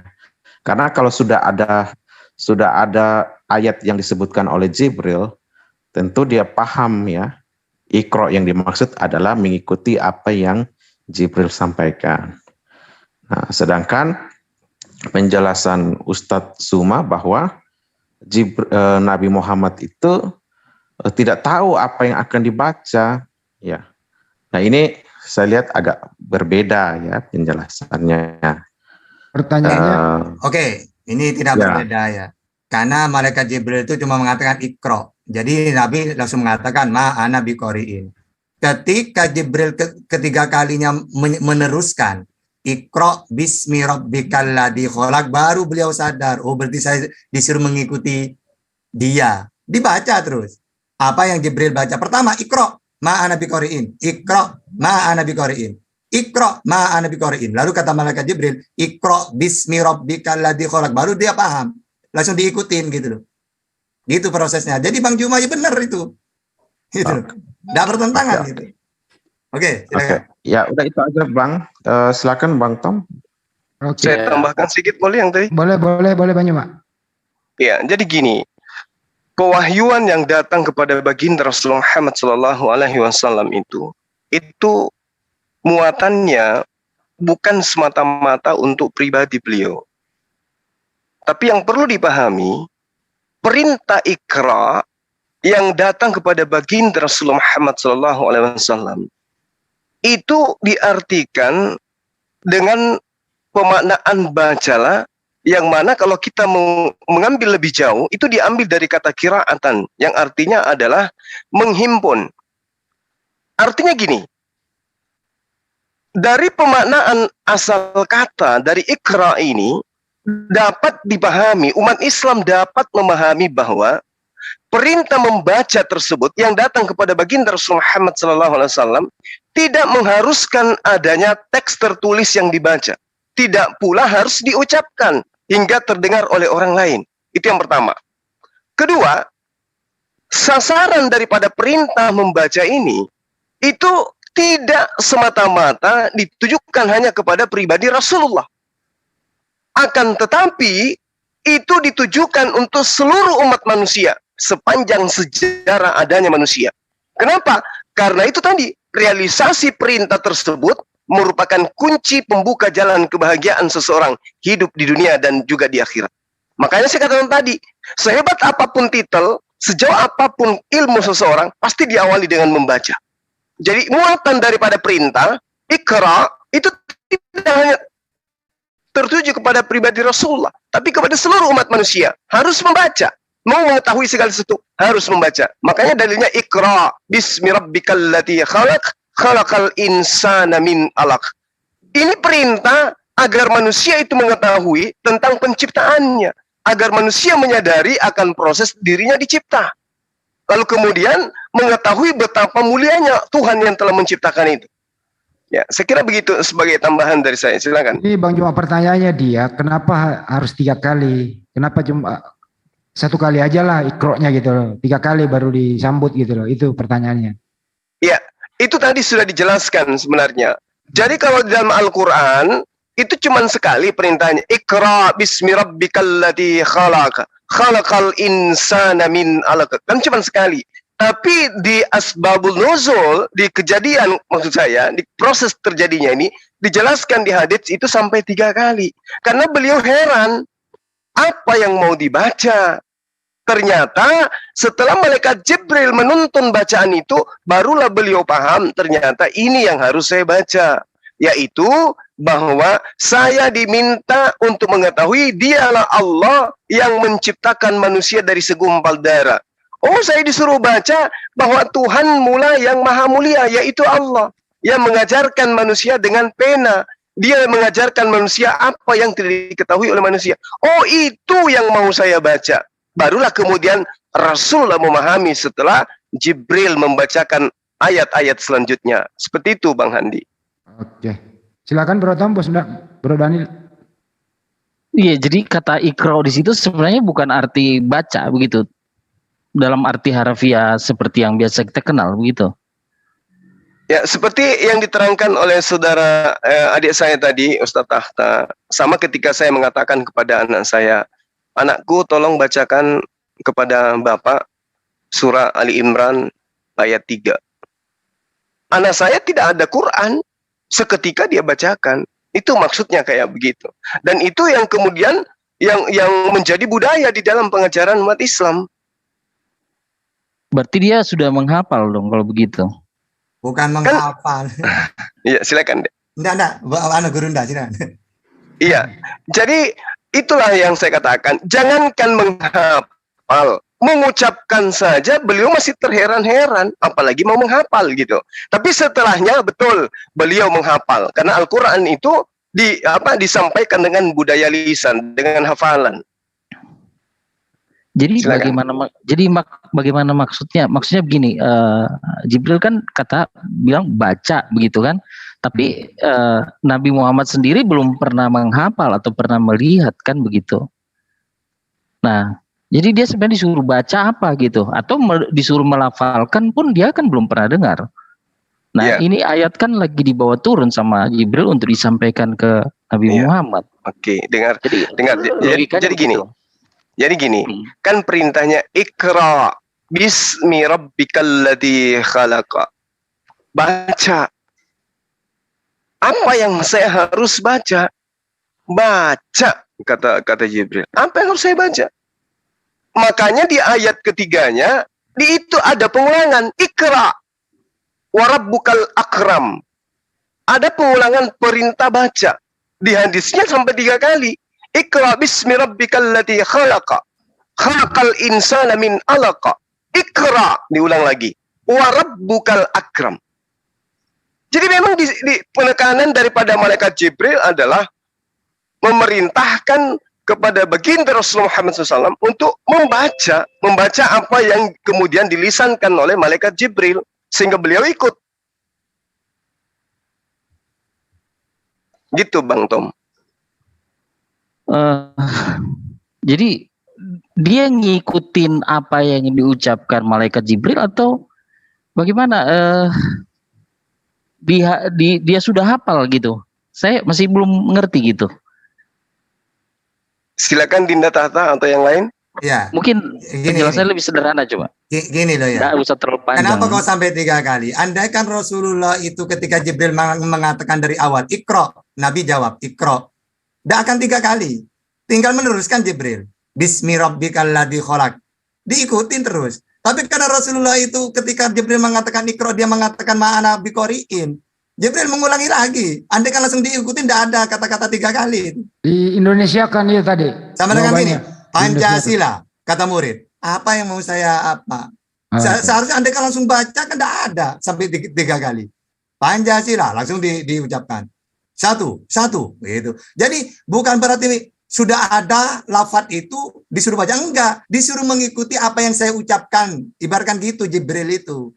Tapi karena Rasulullah tidak langsung mengikuti, langsung menjawab ma'ana biqori'in. Sehingga diulangi lagi, gitu loh. Paham nggak? Ma'ana biqori'in diartikan bahasa Indonesia biar dia paham. Saya tidak pandai membaca, tidak bisa membaca tulis gitu loh. Ya, saya tambahkan sedikit. Jadi gini, malaikat Jibril ketika dia datang, perintah Allah dikhususkan kepada beliau sebagai penyampai wahyu. Ketika kemudian beliau datang, apa yang diperintahkan itu yang diucapkan. Iqra. Baginda Rasulullah Muhammad SAW tidak ngerti. Makanya kemudian dia tidak menjelaskan, wahai Muhammad, aku ini malaikat Jibril, diminta untuk kamu mengikuti bacaanku. Enggak seperti itu. Karena kapasitas Jibril tidak boleh sedikit pun kata terlontar dari lisannya kecuali wahyu dari Allah. Maka apa yang terjadi? Dia disekap. Baginda Rasulullah SAW itu disekap sampai dia terengah-engah. Kenapa nggak dijelasin oleh malaikat Jibril? Karena ditakutkan apa yang dijelaskan oleh malaikat Jibril nantinya tentang Iqra itu menjadi wahyu bagi baginda, menjadi firman, kemudian disampaikan juga kepada sahabatnya. Padahal tidak begitu pola pewahyuan. Apa yang diterima dari Allah itu yang disampaikan, tidak boleh dikurangi, tidak boleh ditambahkan. Makanya malaikat Jibril tugasnya cuma satu, menyampaikan wahyu, bukan menyampaikan kehendak akal pribadinya sendiri, enggak. Ketika diperintahkan Iqra, Rasulullah bingung. Apa yang dikatakan oleh malaikat Jibril? Iqra. Enggak dia tambah-tambah. Ditanyakan lagi Iqra, baca. Dia tidak menjelaskan. Ya. Sorry Bang Zuma, tapi kan Rasulullah kan bertanya kan kalau tidak salah di hadis Bukhari ya. Aku tidak bisa membaca, begitu ya, benar ya? Nah, ya, apa yang dijawab oleh malaikat kemudian di hadisnya? Ya, artinya kan begini, Bang Zuma tadi bilang ketika disuruh baca langsung kan ngomong yang Rasulullah lain, menjawab, saya tidak bisa membaca. Lalu kemudian malaikat Jibrilnya bilang apa? Iqra. Dia nggak menambahkan bacaan itu. Artinya kalau orang disuruh membaca terus jawabnya aku tidak bisa membaca, berarti memang kan ada sesuatu yang ditunjukkan untuk dia baca, Bang Zuma. Iya, tapi tujuan malaikat Jibril itu adalah bukan membaca tulisan, tapi mengikuti bacaan. Makanya dia sekap, Iqra. Lalu kemudian Rasulullah mengerti, barulah dia ikut. Iqra. Bismi rabbikal lati khalaq. Barulah Rasulullah mengikuti, barulah kemudian dia dilepaskan dari sekapan itu.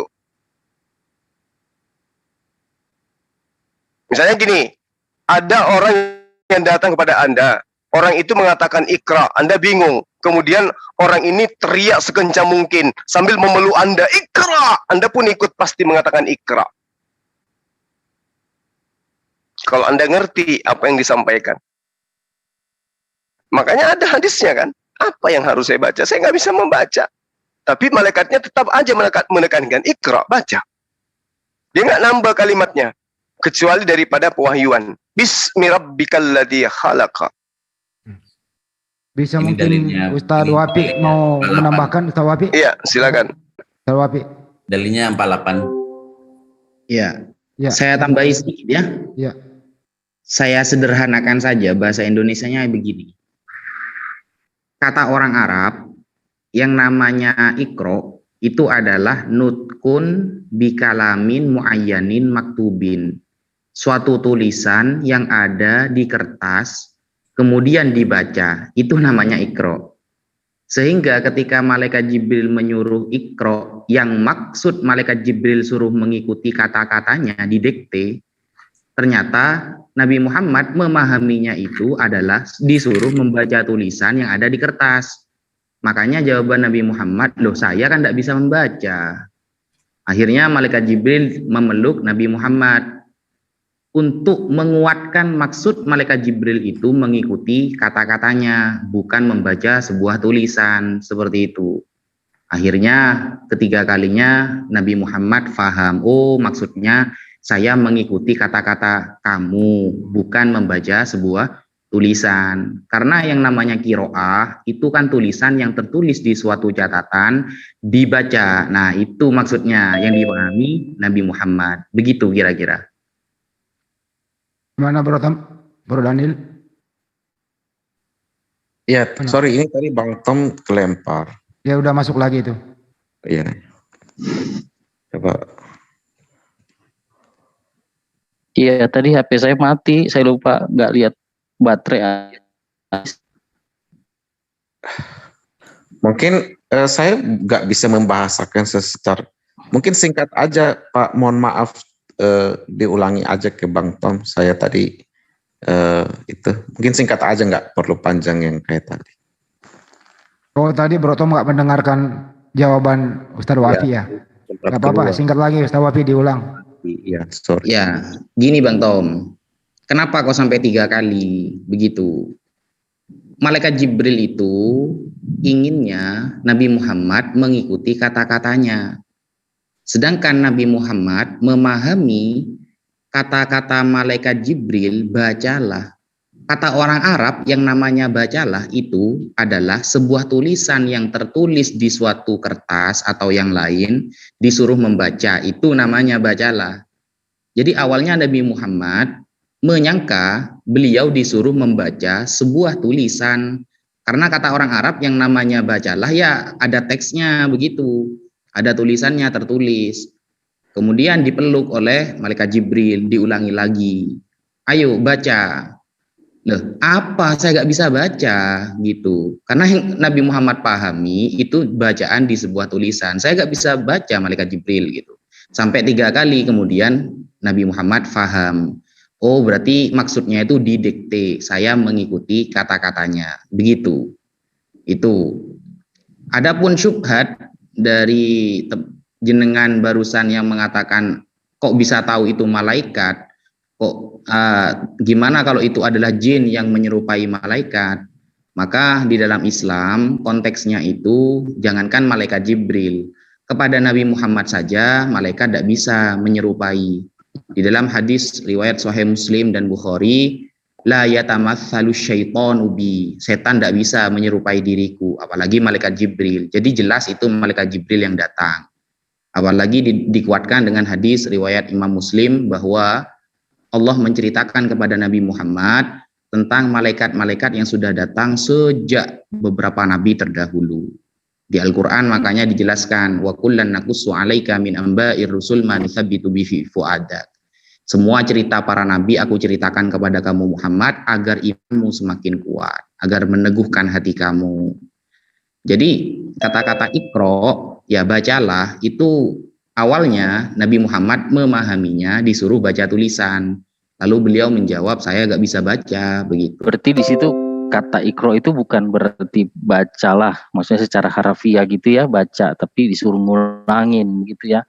Nah, tapi memang saya agak bingung juga karena jawaban Nabi, aku tidak bisa membaca. Kalau memang dia berpikir untuk membaca sesuatu, ini dia bilang mana yang mau dibaca, kan begitu.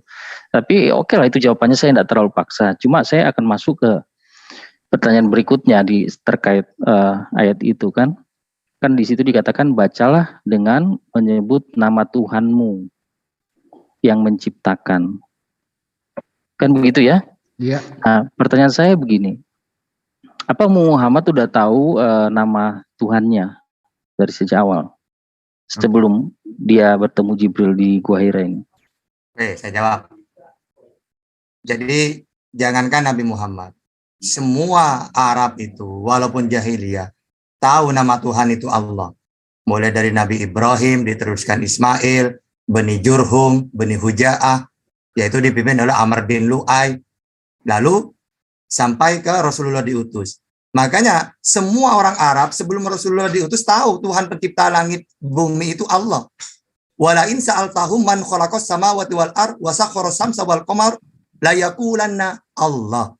Ketika orang Arab itu ditanya, yang penyembah berhala itu, siapa yang menciptakan langit dan bumi? Dan siapa yang menundukkan matahari dan bulan? Mereka menjawab, la yaqulanna Allah. Mereka tidak menjawab, Lata Uzamana, enggak. Tapi mereka menyembah berhala karena menurut mereka anak Allah. Anaknya Allah. Jadi Nabi Muhammad dan orang Arab tahu Tuhan yang benar itu namanya Allah. Makanya walaupun di dalam tafsir Qaumus Munjid, Allah itu ismun ala dati khaliq. Kainin jami'il kainat. Jadi nama pencipta gitu. Gitu ya. Oke, lanjut. Gimana Bro Tom? Nggak ada yang mau nambahin ya? Oke, saya tanggapin ya. Kalau Ibrahim sendiri kan jelas itu Elohim, dia kan berbahasa Ibrani. Terus dia juga menggunakan kalau untuk nama proper name itu Yotevavwe. Nah, kalau di sini kan bacalah dengan menyebut nama Tuhanmu yang menciptakan. Jadi kan tadi penjelasan Ustaz Tahta bahwa ini mengacu kepada kata Allah kan. Seperti itu kan beda jauh. Begitu. Apakah dia mengikuti yang karena kan di situ sudah ada Yahudi dan Nasrani sebelum Islam kan, atau dia mengikuti Arab yang jahiliyah yang masih menyembah pagan untuk menyebut. Jadi nama Allah itu diambil dari situ langsung oleh Nabi Muhammad dengan menyebut nama. Jadi yang nama yang dia maksud di sini Allah yang dipercayai Ibrani, Yahudi, Kristen sama pagan di situ. Yang dia maksud atau gimana? Jadi Nabi Ibrahim cuma di Arab mengenalkan Allah dan Yahudi belum ada. Karena Israel itu ya bani Israel, anaknya Yakub. Jadi lebih dulu Abraham. Jadi makanya orang Yahudi dan Nasrani tidak pernah memperdebatkan nama Tuhan itu Allah. Wahai Muhammad, ingat ya beda Tuhan kita ya, beda Tuhanku Yahweh, kamu Allah. Gak ada. Mereka tahu. Tidak pernah memperselisihkan. Dan orang Yahudi Nasrani tahu itu nama Allah itu nama pribadi. Gitu. Di zaman itu sampai sekarang. Oke, jadi begini Pak Ustadz. Kalau nama Allah itu nama pribadi, namun Nabi Muhammad tidak ada secara khusus berarti dia tahu nama itu, tapi dia ngambil dari apa yang sudah rame lah diomongin orang di zaman itu yang biasa gitu ya. Oke.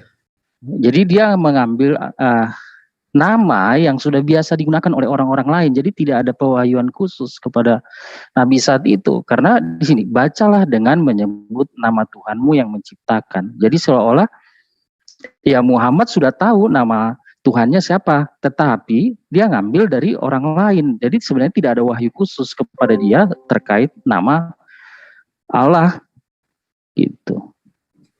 Ya makanya ketika Nabi Ibrahim itu memperkenalkan nama Tuhan pencipta langit dan bumi itu Allah, turun-temurun sampai ke Rasulullah itu tetap Allah.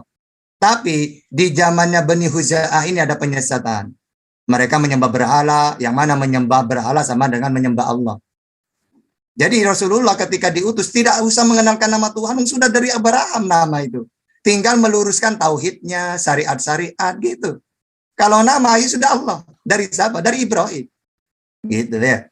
Tapi nanti ada penegasan dari Allah sendiri. Jadi begini, jadi begini Pak Ustadz ya. Ibrahim itu kan orang Ibrani, dia pakai bahasa Ibrani. Yotevavwe atau Elohim kan begitu ya. Yotevavwe itu proper name-nya. Tidak ada Yahudi. Ibrahim nggak pernah menyebut nama Tuhannya Yotevavwe. Memang sudah ada Yahudi. Memang sudah ada Yahudi dan Islam sebelum. Enggak. Abraham sendiri tidak pernah menyebut nama Tuhannya itu Yotevavwe. Mereka menyebut Eloah, El Sade, Elohai.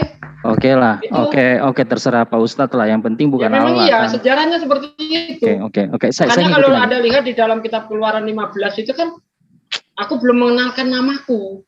Jadi zaman Abraham belum ada Yotevavwe belum ada. Itu aja teman saya. Silakan itu. Oke. Boleh nambahkan sedikit Ustaz? Jadi mohon jangan saya dipotong dulu supaya saya sebenarnya baru nanya berapa ini tapi terlalu banyak penjelasan. Nanti ditinggal kawan-kawan ini tambahin ya. Jadi kan Nabi Muhammad ya memahami kata Allah itu karena orang zamannya sudah tahu kata Allah, tetapi ada perspektif Kristen, ada perspektif Yahudi yang di Arab waktu itu, dan ada perspektif pagan. Dia tinggal ngambil itu aja, tetapi pewahyuan khusus kepada dirinya di saat itu tidak ada. Namun dia langsung disuruh begini, bacalah dengan menyebut nama Tuhanmu yang menciptakan. Jadi bagaimana dia mau menyebut nama Tuhannya? Kalau itu belum ke dia, berarti kan dia ngambil dari yang sudah ada di zaman itu, begitu kira-kira. Benar apa enggak ini? Iya. Kan di situ Allah itu kan Tuhannya Nabi Ibrahim kan. Nah, terus masalahnya di mana? Diteruskan turun-temurun ya. Artinya konsep Allah dalam perspektif Yudaisme yang diambil. Ketika Ibrahim mengenalkan, apakah ada Yahudi itu?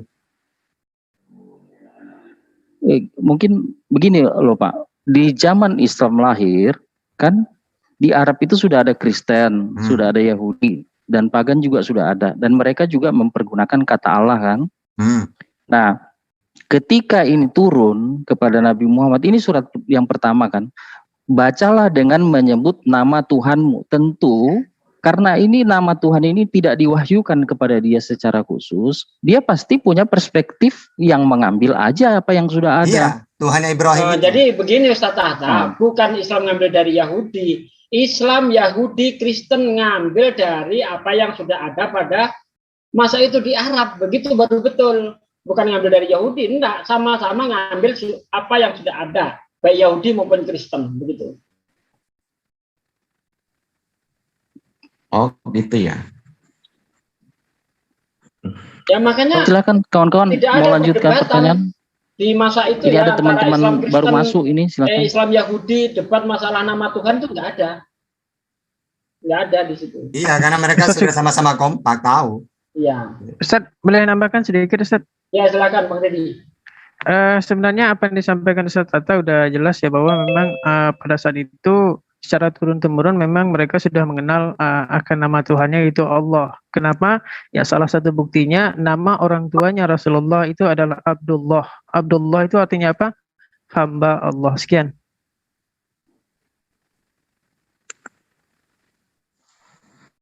Ya, kalau Abdullah itu menyembah Allah apa menyembah masih pagan? Saya tertarik bro dengan tadi jin dan Jibril. Oh bisa balik ke situ. Kita anggap selesai aja yang kata Allah ini ya. Iya. Oke silakan. Saya pengen tanya, Jibril itu jenis jin atau apa? Udah dibahas tadi, udah selesai itu. Oh udah dibahas. Bahasannya brutal. Lebih baik kita lanjut berarti yang Allah ini aja bro. Itu udah yang masalah jin saya udah. Saya pengen tahu aja bro, dibahasnya gimana? Jenis jin atau malaikat? Malaikat, bukan jin. Jangan terlalu jauh ke situ. Kalau saya bisa buktikan dengan data Quran, bisakah kita bahas lagi? Nanti udah sering dibahas. Itu nanti aja. Udah sering dibahas itu, diulang-ulang. Bukan soal diulang, ini kan menurut data Quran. Yang mana ayatnya? Oke, gini ya. Jadi saya pastikan bahwa malaikat itu adalah di sini. Tunjukin malam ayatnya aja, bro. Programnya surah Al-Baqarah ayat 20 berapa? Saya lihat programnya sekarang ini bertanya, bukan presentasi ya. Oke, langsung pertanyaan gitu lah. Oke. Jadi saya ingin tanya. Ini sudah kita bahas dengan Gurunda Juma ini kemarin. Kamu salah paham di situ. Udah dibahas. Qala ma mana'aka alla tasjuda. Amat itu sudah. Ngapain kamu tanyain lagi? Tapi maksudnya mungkin ada yang mau ditanyakan lagi. Silakan ditanyakan. Ada yang mau ditanyakan. Oke, jadi gini ya. Sesungguhnya kami telah menciptakan kamu Adam. Kami bentuk tubuhmu, kemudian kami katakan kepada para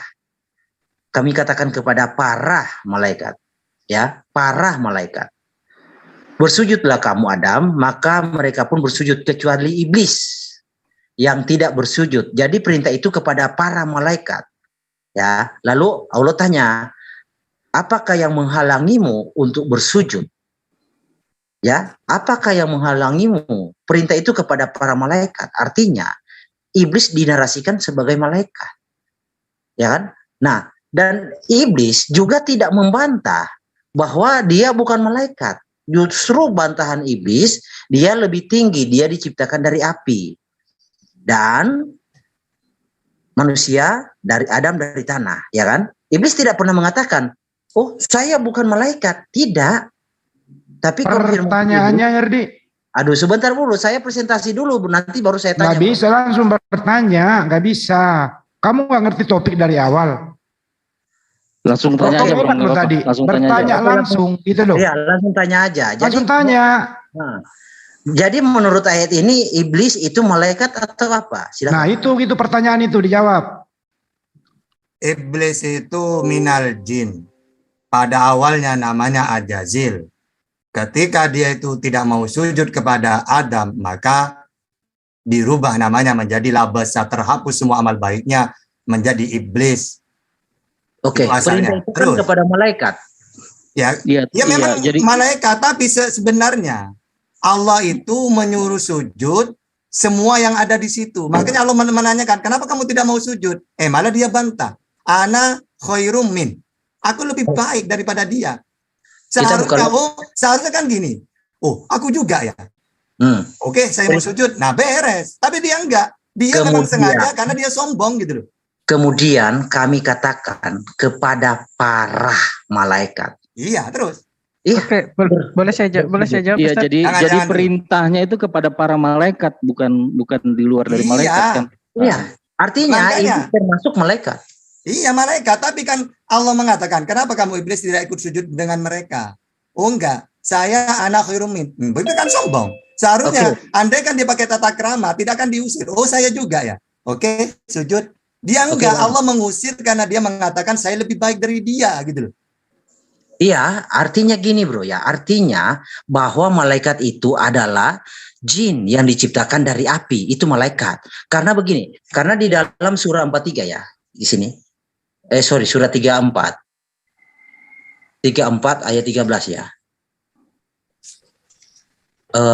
Bukan 13 ayat 34. Bentar. Sorry. Al-Baqarah ayat 34. Hah? Al-Baqarah 34. Bukan 32 ayat 13. Oke, gini ya. Karena penghukuman Allah itu hanya kepada jin dan manusia.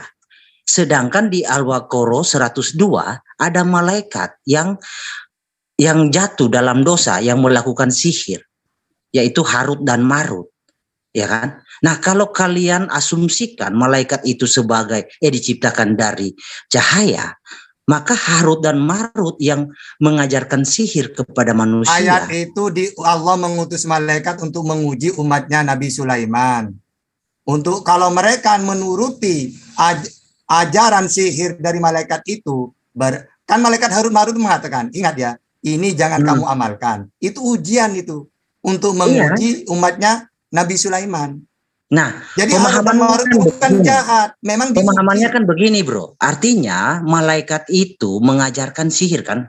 Saya bawa data gini ya. Saya kasih data kamu gini. Ini, bentar ya. Ini ya. Nah, ini kamu buka di ini Tafsir At-Tabari jilid 2 ya. Nih, ya. Tafsir At-Tabari jilid 2 nih. Nah, jadi setan itu setan mengajarkan sihir kepada Harut Marut, ya. Setan mengajarkan sihir kepada Harut Marut, dan Harut Marut, ya, dan tukang sihir belajar dari Harut Marut. Manusia itu belajar sihir dari Harut Marut, ya. Jadi orang yang mengajarkan sihir menurut surah Al-Baqarah ayat 102 itu sudah kafir. Artinya kalau sudah kafir neraka. Nah, sedangkan ketetapan Allah tidak ada neraka yang ditentukan di situ ada malaikat, tidak ada. Jadi kalau kamu ini bukan sesi debat. Ini sesi. Sebentar Herdi, saya moderator dari tadi, dengerin baik-baik. Teman Kristen bertanya, Muslim menjawab. Bukan debat. Kalau mau debat kita buka sesi sekarang. Iya, langsung tanya aja bro, tampilkan itu loh. Kamu ini kok nggak ngerti bahasa Indonesia dari tadi sih? Oke, saya tanya ya. Jadi gini bro, dengan data yang saya pahami, yang tertulis di dalam Quran bahwa malaikat itu diciptakan dari api, ada tahu sejenis jin.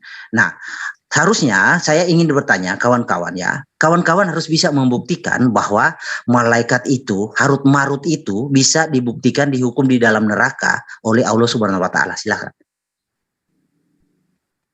Kalau dia dari cahaya ya. Silakan. Jadi Ulang pertanyaannya coba ya. Jadi malaikat itu bukan mengajarkan sihir. Dia mengajarkan, lalu dia mengatakan, jangan kamu amalkan ini. Ternyata umatnya Nabi Sulaiman tidak sabar pada akhirnya. Dia dipelajari ilmu itu, padahal sudah dilarang gitu loh. Berarti tidak jahat malaikat itu. Memang itu untuk menguji gitu loh. Paham nggak? Oke, jadi gini Ustadz. Jadi menurut Bukhari 2 ini ya, kita buka ya, Bukhari 2605 ya. Ini menurut Nabi Muhammad ya, bukan menurut saya. Oke, ya. Ini. Jadi ada 7 dosa menurut Muhammad ya, jauhilah 7 dosa. Jauhilah 7 perkara yang membinasakan, wahai Muhammad. Apakah itu? 1, syirik kepada Allah. 2, sihir. Nah, kalau malaikat itu adalah malaikat yang benar, nggak mungkin mengajarkan sihir. Karena ini salah satu 7 dosa yang membinasakan, kan? Orang ini lucu paham. memang dari dulu. Dari tadi tidak paham. Penyakit Makanya, bocor halus. itu loh ya. Otaknya rusak ini memang. Yang datang itu tidak mengajarkan sihir. Malaikat datang justru mengatakan jangan kau amalkan. Ini justru dituduh mengajarkan sihir. Jadi memang bocor. Jadi begini Herdi ya, kamu ini di sini nggak diminta berpendapat, tapi diminta bertanya. Kalau nggak saya kick. Sekali lagi salah saya kick. Oh, enggak, bertanya. Ngerti bahasa Indonesia nggak sih? Iya. Oke. Aduh. Oke. Atau Jadi harus ini ya. pakai bahasa Manado kan ini Herdi? Gini. Kalau ngerti bahasa Indonesia, saya sekolahin lagi nih. Oke. Mereka mempelajari dari kedua malaikat itu apa yang dengan sihir. Tapi malaikat itu kan nggak mengajarkan. Lah, ini narasinya apa? Mereka adalah manusia ya. Aduh, sebentar. Ya itu salah manusianya sendiri. Ngapain belajar sihir? Iya kan malaikat yang mengajarkan, bro. Kan sudah dipesan sama malaikat, jangan kamu pelajari. Iya, kan di sini intinya malaikat sudah nggak bersalah di situ. Saya buat jadi pertanyaan malaikat nggak bisa dituduh Gini lagi. aja dulu sebentar. Silakan Herdi berbuat pertanyaan. Coba buat pertanyaannya. Silakan buat pertanyaan. Iya, jadi kan kalau dari kalimat di sini kan seolah malaikat ini memberi pengajaran, ya kan? Tetapi mereka ternyata mau mempelajari. Nah, tadi penjelasannya kan itu seperti ujian begitu kan ke mereka. Itu begini Bro Tom, bisa kita artikan begini. Malaikat itu memberi contoh ini loh bentuk sihir. Tapi bukan untuk diajarkan. Hanya memberi contoh saja, ini loh HP Android itu seperti ini. Tapi kamu jangan miliki ya. Ibaratnya seperti itu. Tapi kenapa Bro, sihir ini kan bukan barang yang ya itu, yang ini kan bukan barang yang suci ini kan. loh yang sejenis sihir, jangan sampai kamu pelajari. Gitu loh maksudnya. Boleh cair lagi Bang? Iya silakan Bang Daniel. Ya silakan. Iya, jadi simak baik-baik ya pertanyaan saya. Tadi yang data di bawah Bang Herdi, setan itu yang mengajarkan kepada malaikat Harut Marut. Sihir. Ya sihir. Iblis itu yang mengajarkannya setan. Nah artinya dalam hal ini iblis tidak pernah mengajarkan sihir itu. Jadi kenapa ya malaikat ini disuruh gitu ya untuk menguji manusia. Kalau malaikat tidak menguji, tidak memberitahu, pasti pertanyaannya Bro Daniel. Iya, ya, mengapa malaikat ini menguji gitu loh. Ya, pertanyaan saya bisa buat pertanyaan biar dijawab gitu. Ya, pertanyaan saya, kalau tidak ada malaikat Harut Marut yang mengajarkan sihir, manusia tidak tahu. Apakah manusia akan tahu gitu tentang sihir? Sedangkan tidak ada pengetahuan dari setan, hanya ada pengetahuan dari malaikat itu. Dan gini lagi bro pertanyaannya, buktikan di dalam Quran bahwa Allah menghukum malaikat. Yang malaikat dihukum, orang malaikatnya nggak nyuruh ngajarin sihir. Biar dia bertanya dulu Pak De, biar dulu. Silakan bikin pertanyaan. Silakan. Ya, oke. Jadi gini ya Pak Ustadz Sugi, di sini kan jelas bahwa setanlah yang mengajarkan sihir kepada Harut dan Marut, dan tukang sihir belajar dari Harut dan Marut. Tukang sihir siapa? Yaitu manusia. Belajar dari Harut dan Marut. Harut Marut diajari oleh setan. Pertanyaannya, saya kan tanya tadi malaikat itu saya katakan kan diciptakan dari api. Nah, sekiranya malaikat itu diasumsikan oleh kawan-kawan diciptakan dari cahaya, harus ada dong di dalam Quran bahwa Allah menghukum malaikat seperti Harut Marut ini. Karena pertanyaannya udah, itu tadi pertanyaannya udah. Iya, jadi Harut Marut ini dihukum nggak nanti di Iya, itu. neraka? Ayat-ayatnya di mana gitu, atau hadisnya atau ininya, ayat Qurannya? Dan Harut Marut kan diciptakan dari cahaya, karena di dalam surat 32 ayat 13 kan Allah hanya menghukum memenuhi neraka dengan jin dan manusia. Iya. Ingat, jin diciptakan dari api, dan bilang cahaya yang dihukum di neraka atau malaikat. Gitu. Tapi penjelasan dari Kies kan hanya dua, jin dan apa? Iya, jin. Ini lu nggak bertanya, lu diskusi nih. Bukan, kan bertanya, bro. Enggak, lu diskusi sama Bro Tom sama Bro Dani bertiga, lu nggak nanya, berdiskusi. Enggak, saya luruskan pertanyaannya begini Bro. Ya, silakan. Kan ini secara Harut Marut kan ini kan malaikat, tapi kan terjadi kondisi yang dijelaskan di sini. Apakah dia hukum ke neraka juga? Sedangkan yang di ayat tadi yang dikutip, yang dihukum di neraka itu kan hanya jin dan manusia. Jadi ada dua pertanyaan kan dari Bang Daniel dan dari Bang Irdi. Iya, Harut Marut dihukum tidak di neraka, itu. Oke, pertanyaan pertama apa? Harut Marut dihukum nggak di neraka gitu ya? Itu dulu ya. Pak, saya baca ayatnya ya. Ya, ini biar silakan. jelas nih ayatnya nih. Dan mereka mengikuti apa yang dibacakan oleh setan-setan pada masa kerajaan Sulaiman. Sulaiman itu tidak kafir, tetapi setan-setan itulah yang kafir. Mereka mengajarkan sihir kepada manusia dan apa yang diturunkan kepada dua malaikat di negeri Babilonia, yaitu Harut dan Marut. Padahal keduanya tidak mengajarkan suatu kepada seorang pun sebelum mengatakan sesungguhnya kami hanyalah cobaan bagimu, sebab itu janganlah kafir. Dari mana Harut Marut di sini salah? Dia mengajarkan sihir enggak? Kok dikatakan masuk neraka? Ngapain? Orang dia enggak salah di sini. Ayatnya kan jelas itu. Coba dibaca lah dengan benar tuh.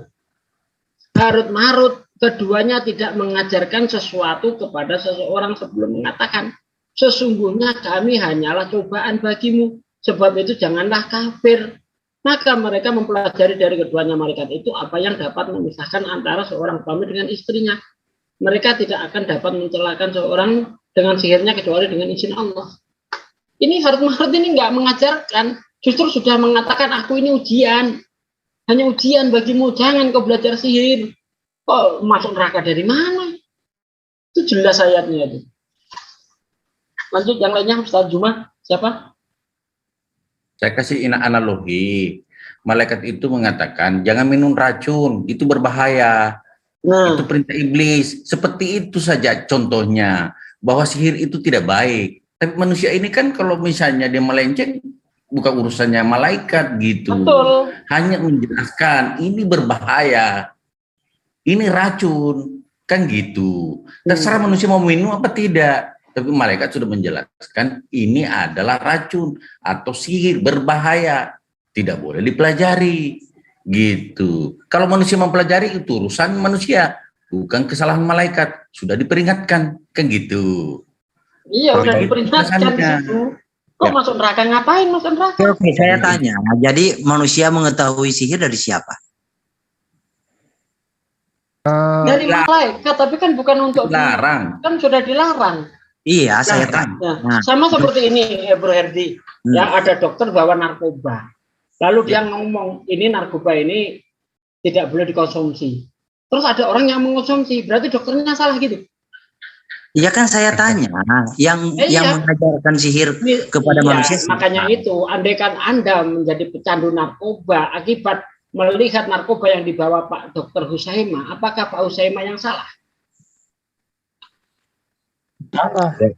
Kalau boleh saya tanggapi, Bang? Kan bertanya, ya silakan nggak apa-apa. Ya, tanggapi kan. Itu kalau narkoba itu pengedarnya kan juga ditangkap kan, maksudnya paling itu kan pengedar. Nah, makanya dilihat konteksnya Pak Uzaima bawa narkoba untuk menerangkan ini berbahaya kalau dikonsumsi. Herdi melihat Pak Uzaima bawa narkoba yang digunakan untuk menerangkan ini berbahaya dikonsumsi sama dia. Yang salah siapa? Herdi apa Pak Uzaima? Kenapa iblis mengajarkan sihir kepada itu supaya malaikat bisa memberi contoh kepada manusia. Ini tidak betul. Jahat. Kenapa tapi dia kan jahat? kalau kata mengajarkan itu Pak, perasaan kalau mengajarkan itu kan dikasih tahu dilatih gitu kan sampai bisa gitu. Oke, dikasih malaikat seperti manusia. Dikasih tunjuk barangnya aja, ini narkoba loh, bukan begitu kan? Dikasih tahu supaya jangan lakukan ini kan intinya sebenarnya di situ sih. Iya, intinya di situ. Bukan masalah belajarnya berapa lama. Karena ini udah 3 jam loh. Iya sih, udah 3 jam. Nggak apa-apa, minggu depan nanya lagi bro. Tapi weekend tapi kita nggak apa-apa. Gue senang gitu. Gue senang yang penting bertanya. Gini aja ganti-gantian. Berarti minggu depan kawan-kawan yang bertanya. Nggak, minggu depan kita sebentar. Minggu depan itu kita tanggal 28 tidak bisa live karena peresmian masjid, terus ulang tahun JCC, terus reuni para debater Muslim di Jawa Tengah gitu. Oh gitu. Padahal saya kirain all the butter, hampir aja saya ikut. Ayo ikut kalau mau, saya undang. Saya diundang tidak bro? Undang lah bro Erdi, Bro Erdi, saya undang. Gini Bang Handi, kita ini kan orang-orang pertama yang mau dibilang turut memberi kontribusi dalam sekalipun kami bukan Islam ya, tapi Bang ribut di CCC dulunya istilahnya. Bukan masih kecil, kami yang awal-awal tuh yang dialog debat di sini kan, akhirnya berkembang, ya kan, masih ingat pasti. Iya masih ingat. Kita ini kembali ke jalan yang benar lah. Kita kembali ke jalan benar menurut Bro Tom udah. Iya diskusi. Awal-awal pasukannya Pak Bagus, Bro Daniel zaman dulu mah. Betul. Awal-awal. Betul. Oh enggak, kita bareng dulu Bro Jose. Masih ingat semua. Teras Absolut kan. Teras gitu. Dulu zamannya kan. Tadi masuk bro, barusan masuk. Mungkin udah malam dia cabut. Pokoknya besok dia harus masuk ya, kalau enggak gue pecat.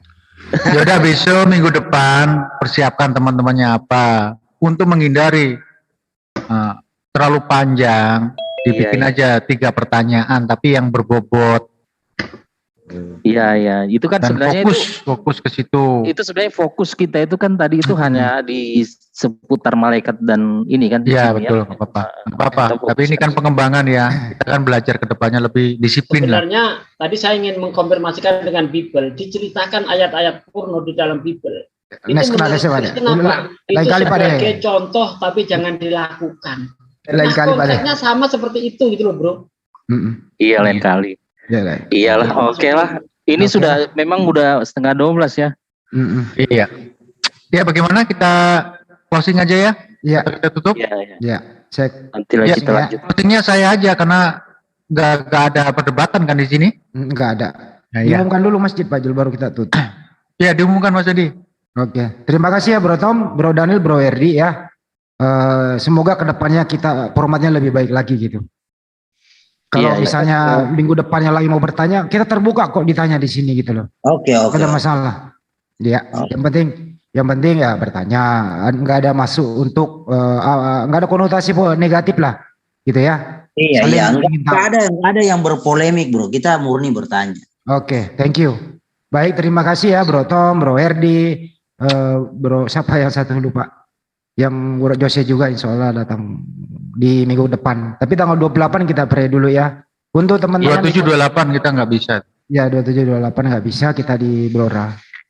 Ya demikianlah tadi ya diskusi kita bersama Bro Tom dan kawan-kawan. Semoga bermanfaat buat kita semua. Apabila ada yang tidak berkenan jangan dimasukkan di hati. Insya Allah kedepannya lebih baik lagi formatnya. Soal masjid gimana nggak diumumin? Ya ini lagi Bang. Ya untuk kami mohon pamit. Ya, kami pamit dulu Bang Andi ya. Terima kasih kawan-kawan. Mohon maaf kalau ada salah kata ya. Ya, selamat malam. Selamat malam. Ya bro, pamit ya. Shalom, selamat malam. Selamat malam Bro Erdi. Salam sama bini lu ya. Uyo. Oke. Untuk masjidnya saya serahin ke Pak De deh. Pak De.